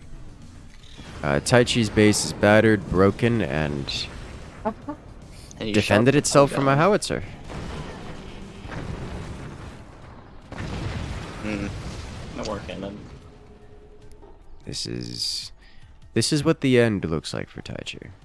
No Taichu's more. still managing to rock out at 100% core HP. Despite all of this. Wait. Wait. Cannon? No, he's doing a Howie. Aw. Please do cannon, please do cannon, please do cannon. Nah. Yeah. No! Another howitzer out of Benson.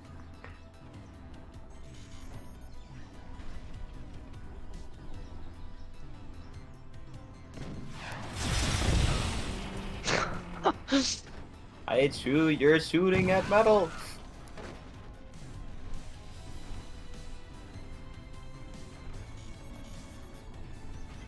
Oh yeah, that makes sense. Yeah.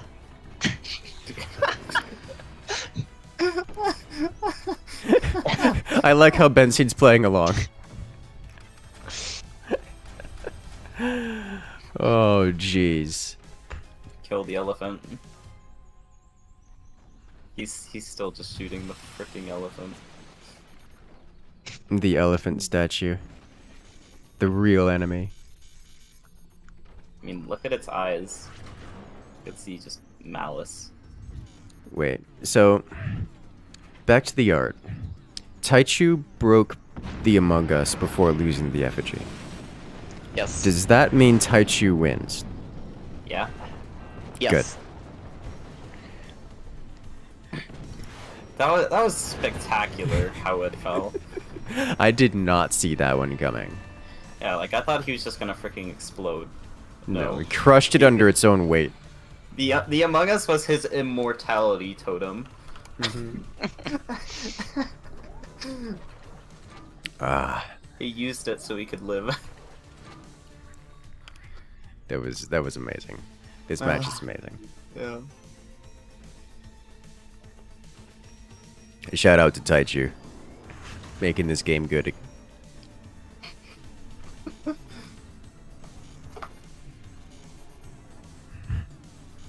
That mortar? No. Shoot it down, touch you. No. He tried. He actually tried for it. Yeah. Alright, here come the cannons for the core cleanup. And kaboom. Yeah. 10 seconds left. Benson finishes it off. Well played, well played.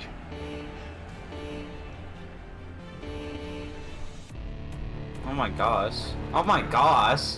Oh, he didn't even need those notes. What the? Oh lord. Well, that will lock in Benson as the bronze place, third place for this tournament. Succeeding themselves, I believe it's the $50 Steam gift card. $50, yes. Excellent, yes. Alright then. It's Next up, grand final time. Let's go. my favorite, Drenistian versus Firework. Let's see, Firework Team 2.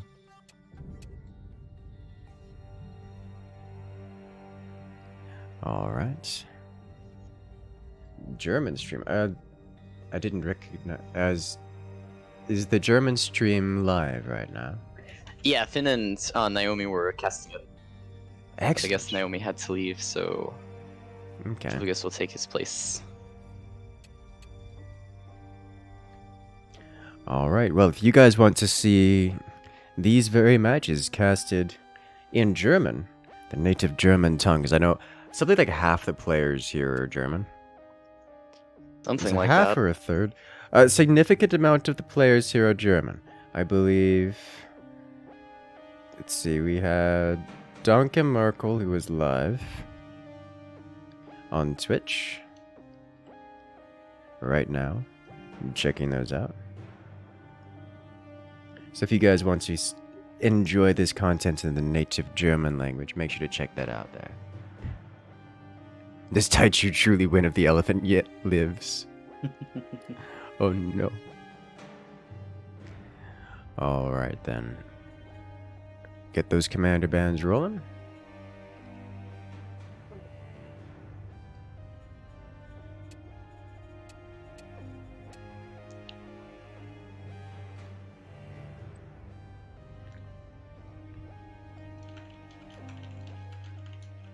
I sent a gif of that buzzsawing in the chat. The Oh my god. Let us go. Alright, don't looks like even we have think he- pinch fist band. I don't even think he caught it. It's just like his base was stable enough. Which is wild. Yeah, that's crazy. Yeah, no, the and at the end there, Benson, his base recoiled from the hit and started to collapse, but this stability tech captured it, caught it. I think it was But- mostly just his a connection to the back foundation. Yeah, Because he has that a lot of long struts there. and another element of it is the Among Us actually broke. Like the Among Us itself, it collapsed, reducing the extra weight, alleviating a lot of the weight that would have otherwise been on the base. It was is the immunity idol.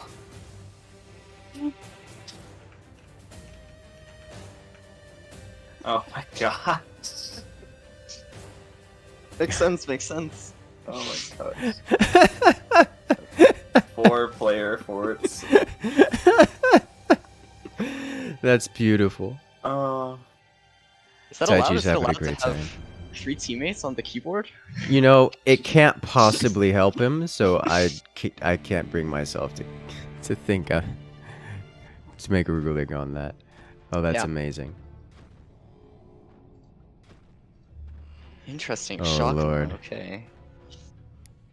On this map, not too unorthodox. Alright, so here we have on the left-hand side in the grand finals of the Etanless 1v1 tournament. In round 1, we have Drenistian here, playing as the Shockenout commander on the blue team here on the left. An interesting commander choice, but a commander choice that is not terribly unused for its power. And that's going to be wielded against their opponent. It's Firework, here on the right-hand side in the red, playing as the Warthog commander. Both of these commanders specialize in the later game style play, with Firework with their commander ability enables empowered heavy weapons, which deal bonus damage, which is just incredibly powerful and incredibly popular for it.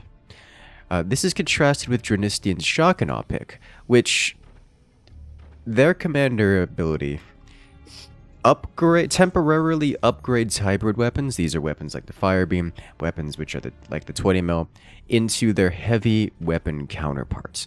So the fire beam becomes the plasma beam, the 20 mil becomes the standard cannon. So these kind of hybrid weapons, which don't really destroy bases so much as to spread damage around, will be temporarily upgraded into devastating damage dealers. And that means that Drenistian doesn't have to spend on proper heavy weapons, but instead spend less money and less time on getting out a whole bunch of hybrid weapons and then hit just as hard as heavy weapons for a brief period during the commander active, making it quite the strong strategy. We'll see how it plays out here. Additionally, it's quite relevant on this map, but Shockenout has the explosive barrels, which she can just place at any of the expansions and will be practically immune to those expansions being buzzsawed. Oh yes, which is one of the most fun parts about Shockenout, is something you see all used great many times in custom mats especially, because Shockenout doesn't have to maintain this rather vulnerable tendril up into this ball up here. Could instead just build a little box off to this side, little cradle, to hold a barrel. And in the cradle goes a barrel, and now this entire tendril can be disconnected. Look at it. It's so pretty. Like that.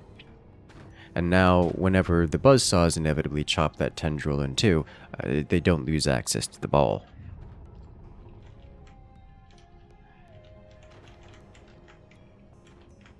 It's like Firework, starting off with some, looks like a similar strategy to last time. Starting off with the swarm missiles on top. Not sure how Drenistian's going to respond to this, because he does not have the armory. Well, as the offensive tech. So both players have access to buzzsaws, which is sufficient to do some tendril chopping. and I should note, Drenistian also is going for swarm missiles, even more so taking advantage of that barrel.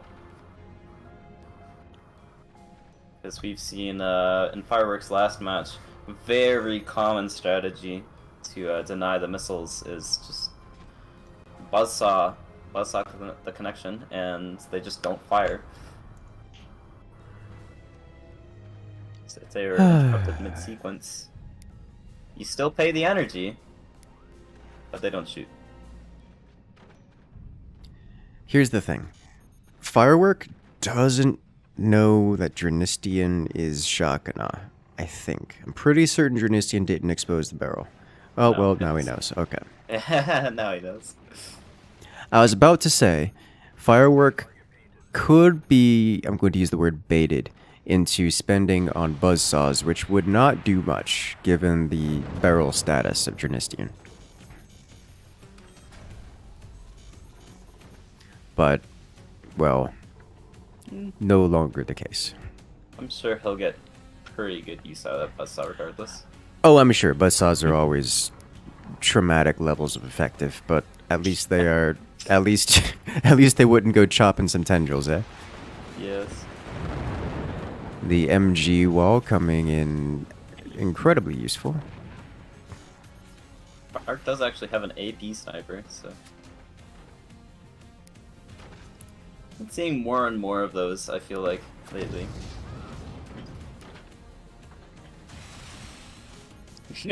Oh my.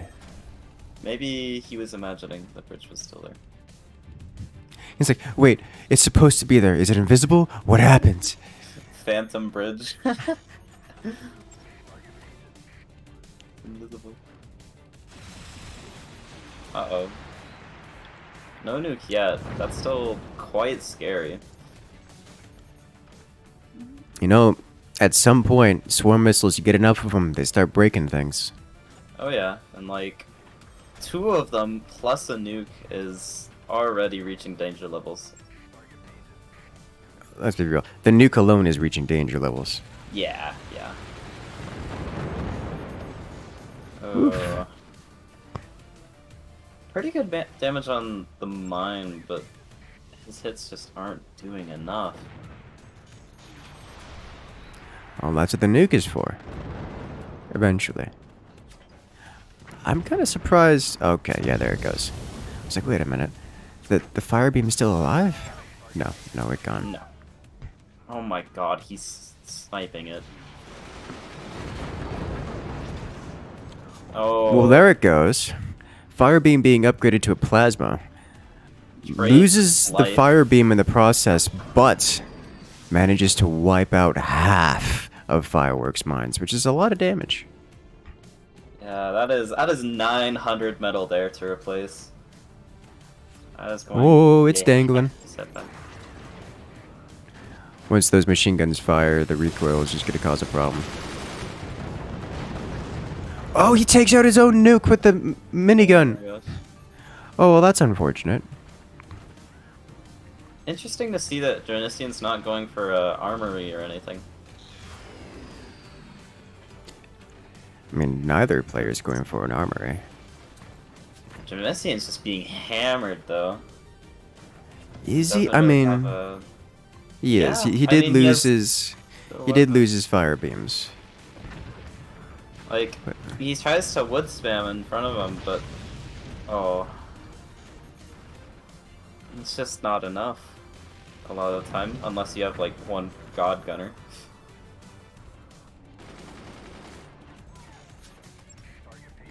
There's the launch. Yeah, that's all 3. Oh, but the The nuke flies low. nuke gets sniped out. Does hit a battery though. Battery's not repaired in time. Well, there you go. I'm not sure you could have. Those got a couple direct hits on them. They didn't explode immediately upon impact, but the fire, Yeah. I don't think it could have been put out in time. Oh, that's Either way, quite- that hurts Firework substantially, because no nuke can be launched until the batteries are replaced.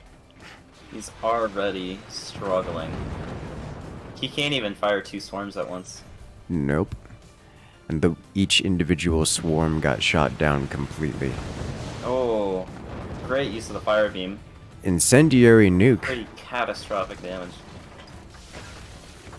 Oh, he's burning.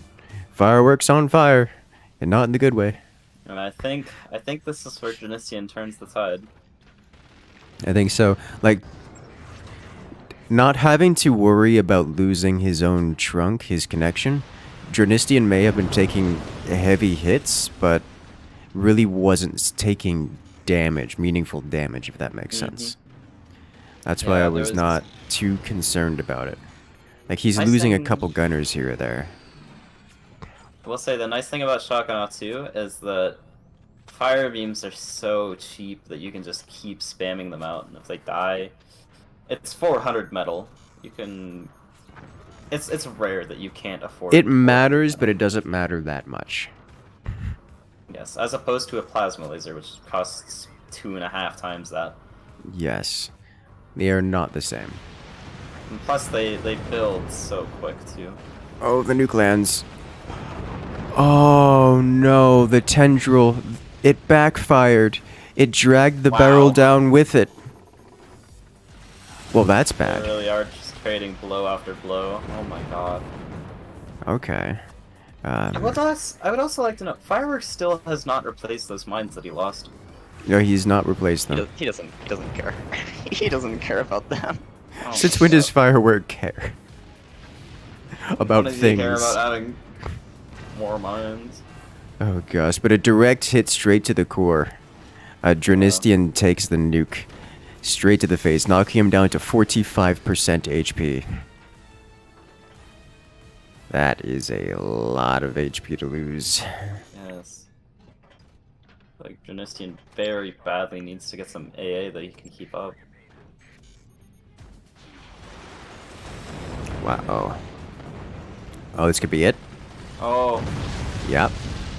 ooh, he misfires the gunners. Diving down from atop, Fireworks nuke lands on the core, knocking Drenistian out. GG. There's round 1 in this best of 3. I think that one minigun made all the difference, because it meant Drenistian could almost never shoot anything down, and Firework could every time. Yeah, like when Drenistian got that fire beam, it worked really well, but he just wasn't able to keep it for offense. Huh? Like the only other times that he was using it, he was mostly just using it for defense. Like even with the shotgun active, Ah. he's using the plasma to shoot down the nukes. And Firework's buzzsaw work was also very good, because Drenistian yeah. could never get wood in front of his weapons, and that one nuke at the end was because he couldn't wood spam. Yeah, it was pretty bad. Going to get some water real quick. Be right back. Mhm.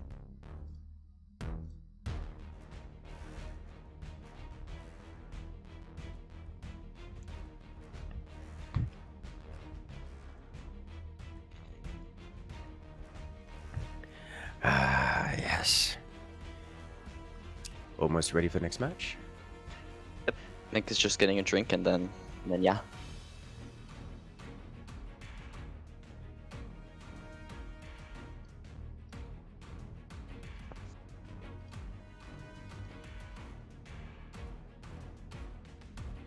Moorings. What do you think we're gonna see on moorings? Oh, that's a good question. Let me think.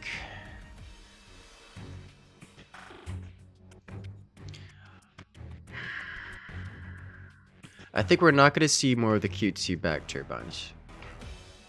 Yes, probably not. I'm not going to try to predict Firework.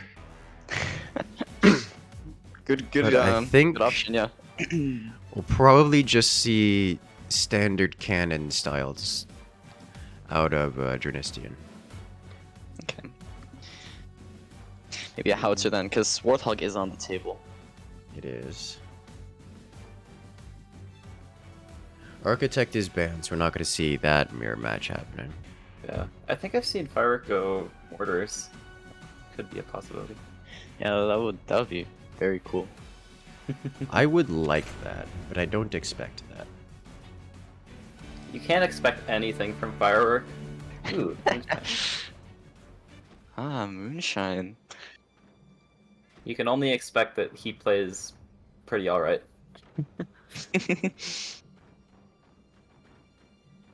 It's chaotic, to say the least, but it's good. Oh, jeez. Do you like the Moonshine pick from Drenistian? I know he's sort of advocated for it in the past. Yeah. Does this mean he's going to go 20s? Like, surely not.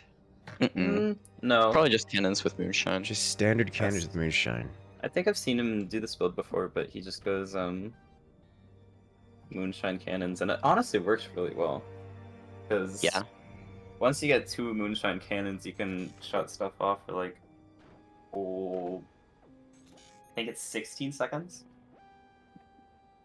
Not more. It's a long EMP time. I mean, I've I'm been really on the surprised, receiving though. end of it before. It is a good strategy. Yeah. Mhm. A little surprised though that he didn't just go with Warthog, because it seems like the more consistent pick. That's what I was thinking. Like Sometimes someone can Warthog pick up. on Drenistian. And I'm still not gonna try to predict Firework, even though he seems to be doing a standard cannon rush. Yeah. Yeah, that's where the battery goes. Yep.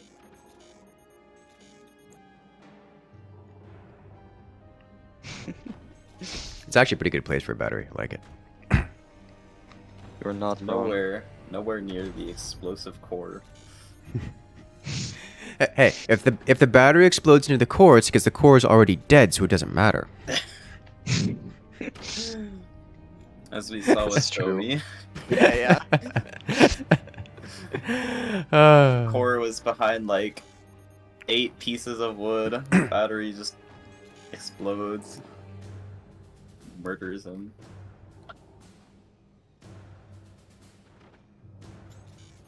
Good lord.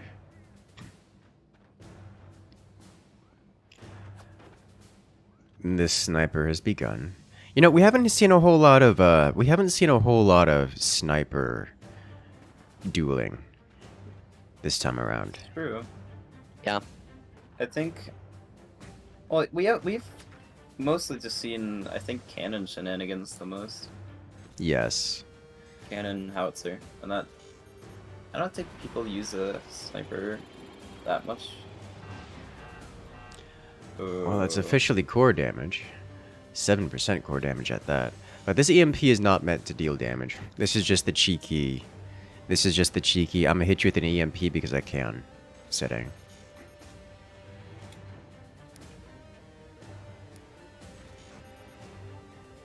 And Drenistian does not have a sniper available, nor are they reacting with him. Well, he's built one gunner down below. But yeah, he's built a gunner, he's sort of covered up the core. I think he's called that just good.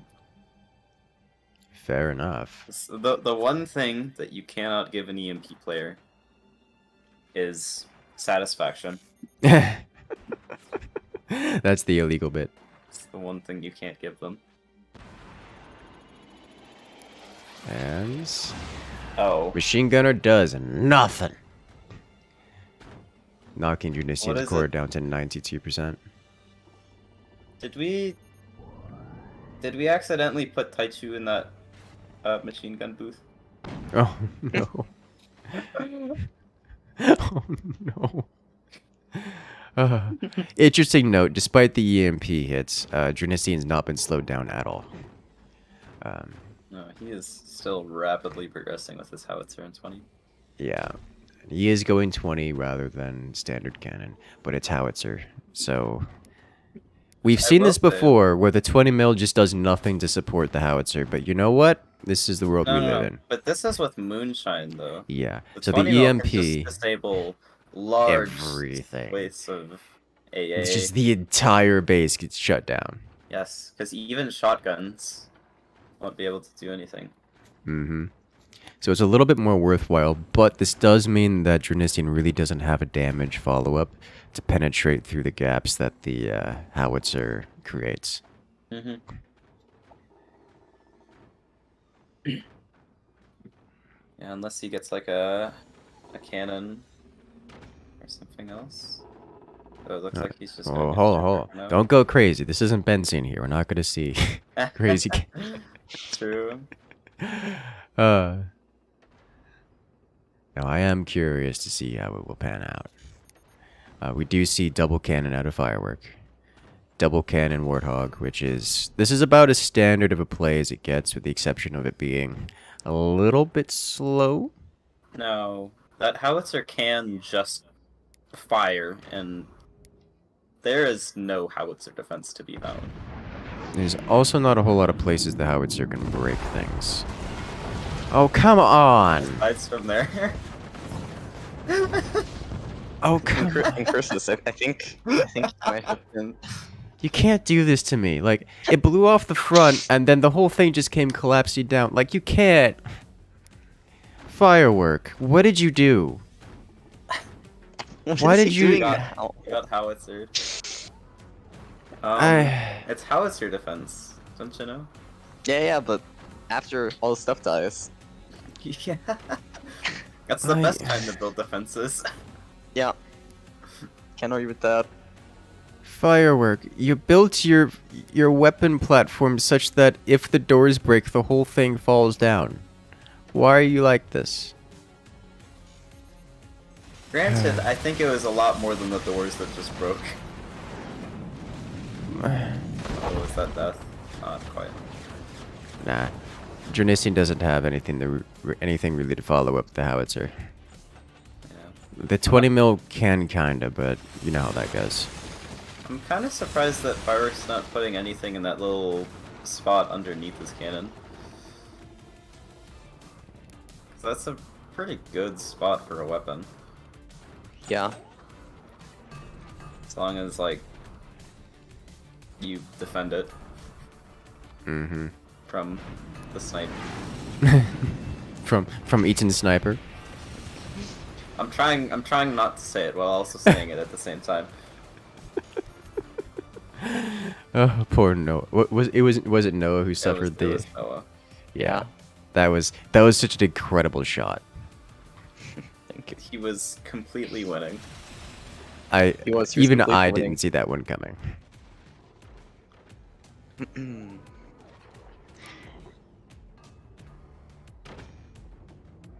Alright, going up to triple buzzsaw to Drenistian. And another 20 mil? Okay. I think Drenistian is just Oh. I think Drenistian's just winning. Yeah. Yeah. Okay. You might be right about that. Did he just sell off or No, he didn't No, sell off. he didn't Firework sell doesn't off. he He just collapsed? had Oh my god. a particularly rough base layout. As I guess that Building metal evens. like that. Yeah. Something about getting hit by a lot of howitzers. Why was he just he was like making gunner trenches without the gunner. Like if he was fighting mortar. Good God. Who knows? Firework knows. Are we sure? Maybe. Maybe. I don't know. Let's see. Okay, final match is hang time. Alright. There's hang time. There's hang time.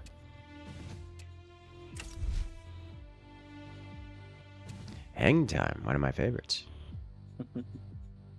Alright, so we need to swap teams here and get those commander bands going.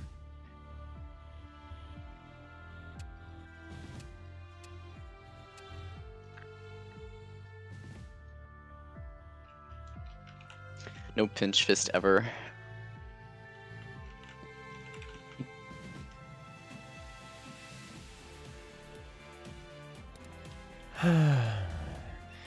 Well, we're actually going to the last round in the grand finals. We are. I'm excited about this. On hang time. Time is a very good map. Interesting to see Eagle Eye banned so much. Alright. Yeah, I'm kind of surprised too. Eagle Eye over Warthog. It feels like Warthog is a little bit stronger, but ban Seep. Okay. So I guess Spook and Warthog are available. Okay.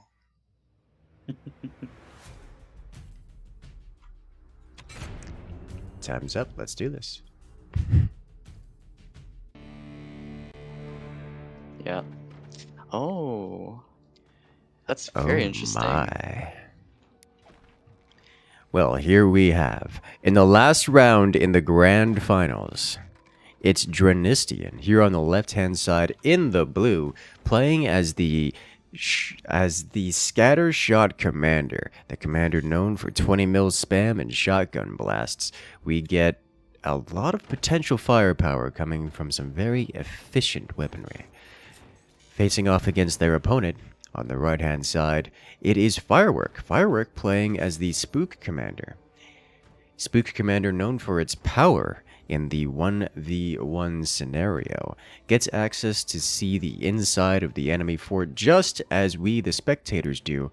So here Firework will know everything there is to know about Drenistian, including their commander choice. And they can prepare for it appropriately. But perhaps more importantly, Spook's active ability actually steals resources directly out of Drenistian's pocket and puts it right into Firework's capacitors, which is just strong. I mean, that's the main draw. That is the main draw right there. Like, for all the spectator view being able to see inside the fort, most of the stuff you know anyways, and a lot of the stuff you don't know is also the stuff that doesn't matter. But being able to literally steal resources out of your opponent can send someone down a death spiral, which they otherwise would not have been. It's like getting a free cannon shot every time you press the commander ability button, which is just good. Yes, We'll get to see how it plays out. It's also rather useful against Scattershot in particular, because he can know before the 20 mil fire that he needs to build sandbags and, you know, just general scattershot defenses. Exactly. That, or just the knowledge that you got triple 20 mils coming down on you, so you could literally just cover your entire base in shields and be immune to everything. This is also a play, but Scattershot is one of the more ones that you want to keep secretive until you shoot them. Which is going to backfire hilariously, given Firework's choice of Spook. Yes. At least potentially. Lord knows how Firework is going to handle this. Yeah. It's anyone's game when Firework's involved. He's so very good at the game. It's just something. He's just so chaotic in everything he does. I have entire. Drenistian is just nearly the opposite. Drenistian is just so clerical about everything. He really is. He's very predictable about it too, which is a weakness of a kind. But it does make it fun to watch, though. It does. It really does. Drenistian is a fun player to watch. As here comes the EMP. Hits the core. That has a pretty bad avenue to the turbines in the back. The chances of it getting that are not great, but that is possible. It's possible. More interestingly, Drenistian is ready to start placing 20 mils. Just anywhere and everywhere they want. I think he's gonna do a Howie. Yeah. There's the Howie. Howitzer is another great choice. On maps such as this, getting a howitzer on top of the frontmost foundation node and actually having it hit that node is usually death for the entire base. It's a very interesting spot to put the howitzer itself also. I've never seen it there. I think it's akin to the one on stalactites that you put at the top above the core.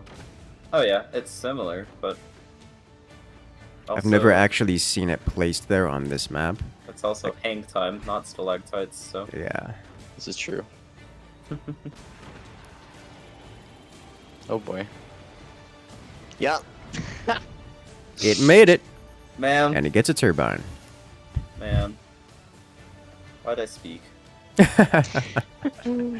Doing 200 damage worth of metal and shutting down all of Drenistian's energy production for a good 15 seconds. And 2 mines. Pretty nice EMP there.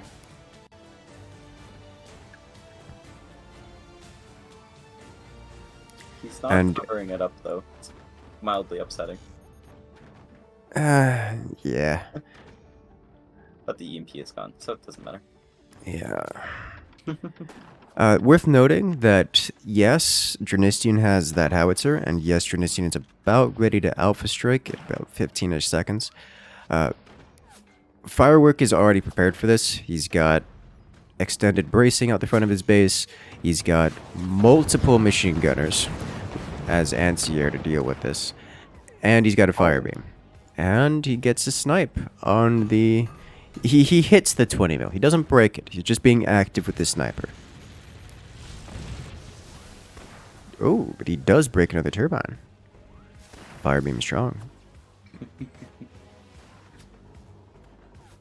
Poor back turbines. They're supposed to not die. Finally, a counter snipe. We have a sniper duel. Yikes. That's a terrifying plasma. That is a very terrifying plasma. Almost takes the howitzer. You know, those back turbines are having a real bad time. Drenistian probably wants to fix that as soon as possible. He is. Okay, good. I'm a little confused why he's just keeping the background above his 20 mil. I'm not sure. Because I get if it's foreground it can collapse, but he can just convert like a few struts. Some really good sniping going on though. Yeah, this is nice to see. This is something we haven't seen pretty much all tournament. And they're not being super active with their snipers, but they are presenting a consistent threat. As active as they can get. Yeah.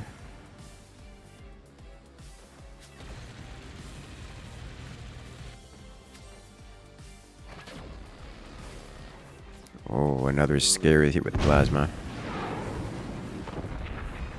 It's still enough. Firework just has enough anti-air to deal with this. With only one 20mm as follow-up, Drenistian does not have the damage output necessary to break through Firework at this point in time.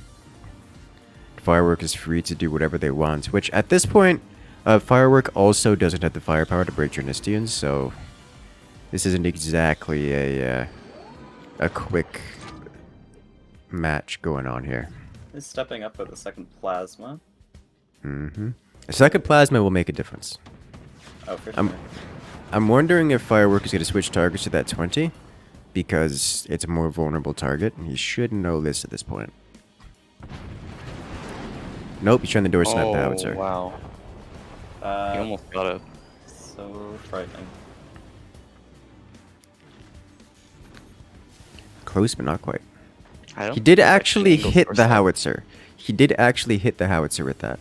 It just, the doors closed in time.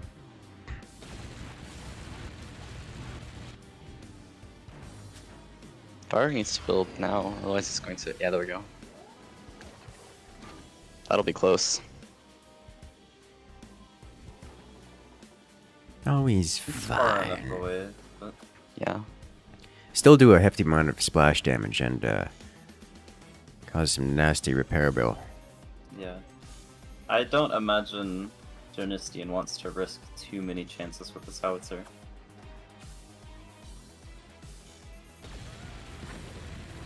Gets the sniper. It makes it halfway across. This has got to hurt Fireworks so much. Does not have the energy to fire that plasma right now. It's just funny because he is spooked. And he is spook, but he just hasn't invested enough into his energy economy. It's a problem he's fixing right now. Especially going up to 2 plasmas, that is incredibly energy hungry. Yeah. There's an energy shield there for Drenistian. Drenistian understanding what's important, protecting his mines. Not risking anything. He's also going with a EMP. I thought he was going to do a shotgun. I'm curious to see what he's going to try with that. And a workshop. I think the EMP is just to bait so the Howie gets through. Like that. Okay, yeah, that's smart. Though he's still burning. Yeah. And 20 mil got EMP'd because it died, which was also very unfortunate. The follow-up would have been so nice. Mm-hmm. That one machine gunner getting replaced and sniped every time. Drenistian's sitting on the sniper a lot and is making great work with it. You love to see it. As much as he can, yeah. Are trying to zero it in, it looks like.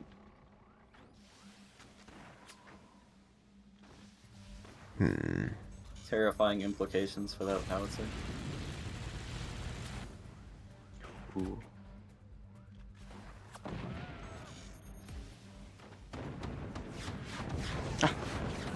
Oh wait, it's exposed from the top. Oh my gosh. Ooh. There it is. The sniper doing sniper things.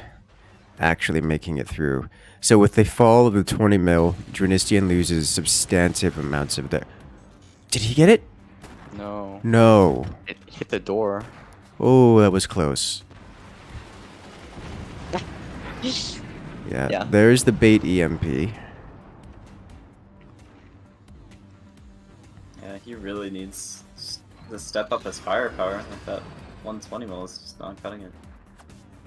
Every player here needs to step up their firepower. Firework needs more energy production in order to use the weapons they currently have available. Yeah, Firework, He's adding a munitions plant.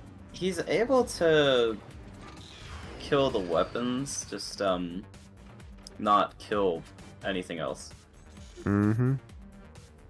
Which is good enough for now. Yeah. Like, it certainly works. It's just... he can't continuously fire his own weapons at this stage of the game. Yeah. Which does not work.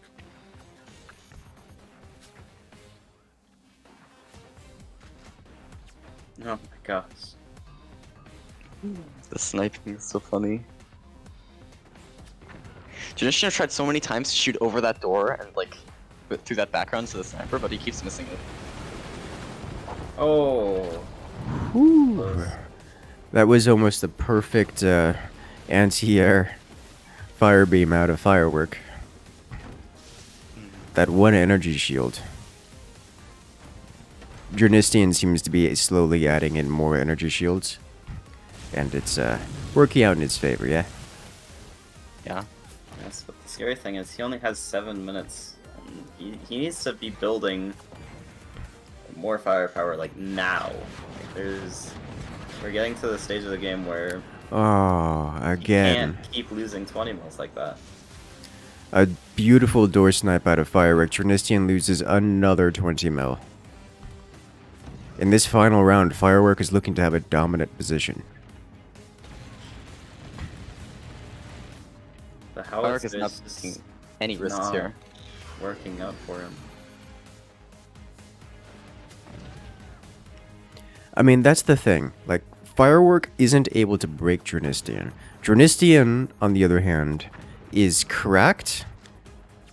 He's breaking at the seams, but is altogether holding fine. No! Oh my goodness, yeah, I was gonna say I don't know this angle. Plasma does not have the angle against the howitzer confirmed. That's still terrifyingly close. Yeah. Drenistian really wanting that howitzer to land, but it's just not enough. Like, even with the shotgun. Oh my. Even if the howitzer lands, it's not gonna kill him. Well, you see, that's what I said last time. We saw how that turned out. Okay, but here, there's no way. There's actually no way. Ah. There's no venue for the howitzer shell to fly in and kill everything. That's what I thought. Okay, No, but it looks last like- time there was like the whole cannon at stake, just loading. But here, everything is actually defended. Here also we now have a howitzer out of Firework. 1/3 of the way completed, and once done, should be able to crack open anything and everything on Drenistian's side of the field. And Drenistian, I doubt we'll see it coming. Yeah. That was all of his doors gone. So Drenistian many is just lasers. running out of answers for Fireworks questions. Ooh, nice snipe. That's good. Nice use out of the scatter shot after that. Oh my god, he actually got it. Yeah. Fire beam down.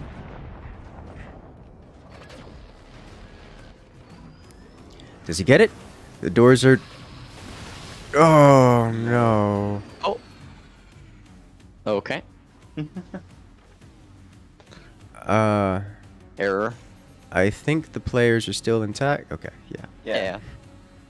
It's just since it reflected off the shield, I think. And died, yeah. I think that was what cost it. Hopefully it didn't break it. Now, we're actually getting really, really close to their points being equal. Yeah. Like, Firework only has 300 more points That's than them. about to change. Now, Yeah, there it goes. he does have multitudes of weapons building at the time, but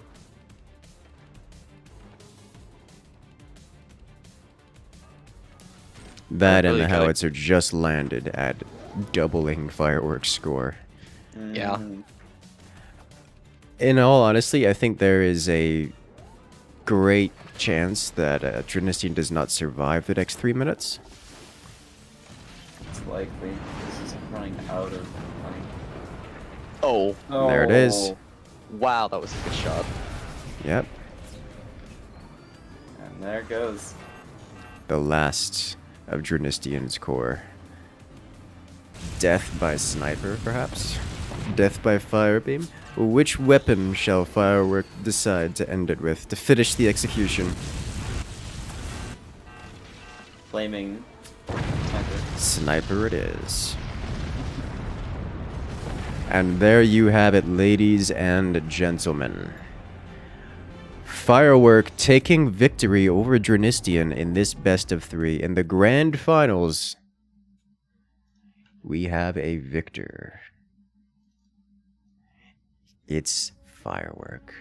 And that would be, I mean, do you know what that means? Firework wins the $100 Steam gift card, knocking Drenistian down to second place, who gets the $50 Steam gift card. Congratulations to Firework. Congratulations to Drenistian.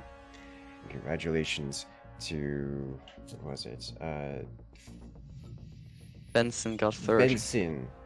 Benson in the bronze, to take bronze. Shout out to everyone. Thank you, competitors. Everyone has performed extremely well.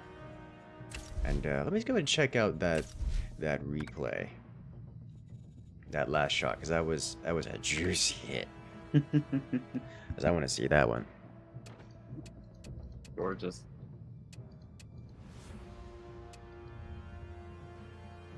All right, here we go.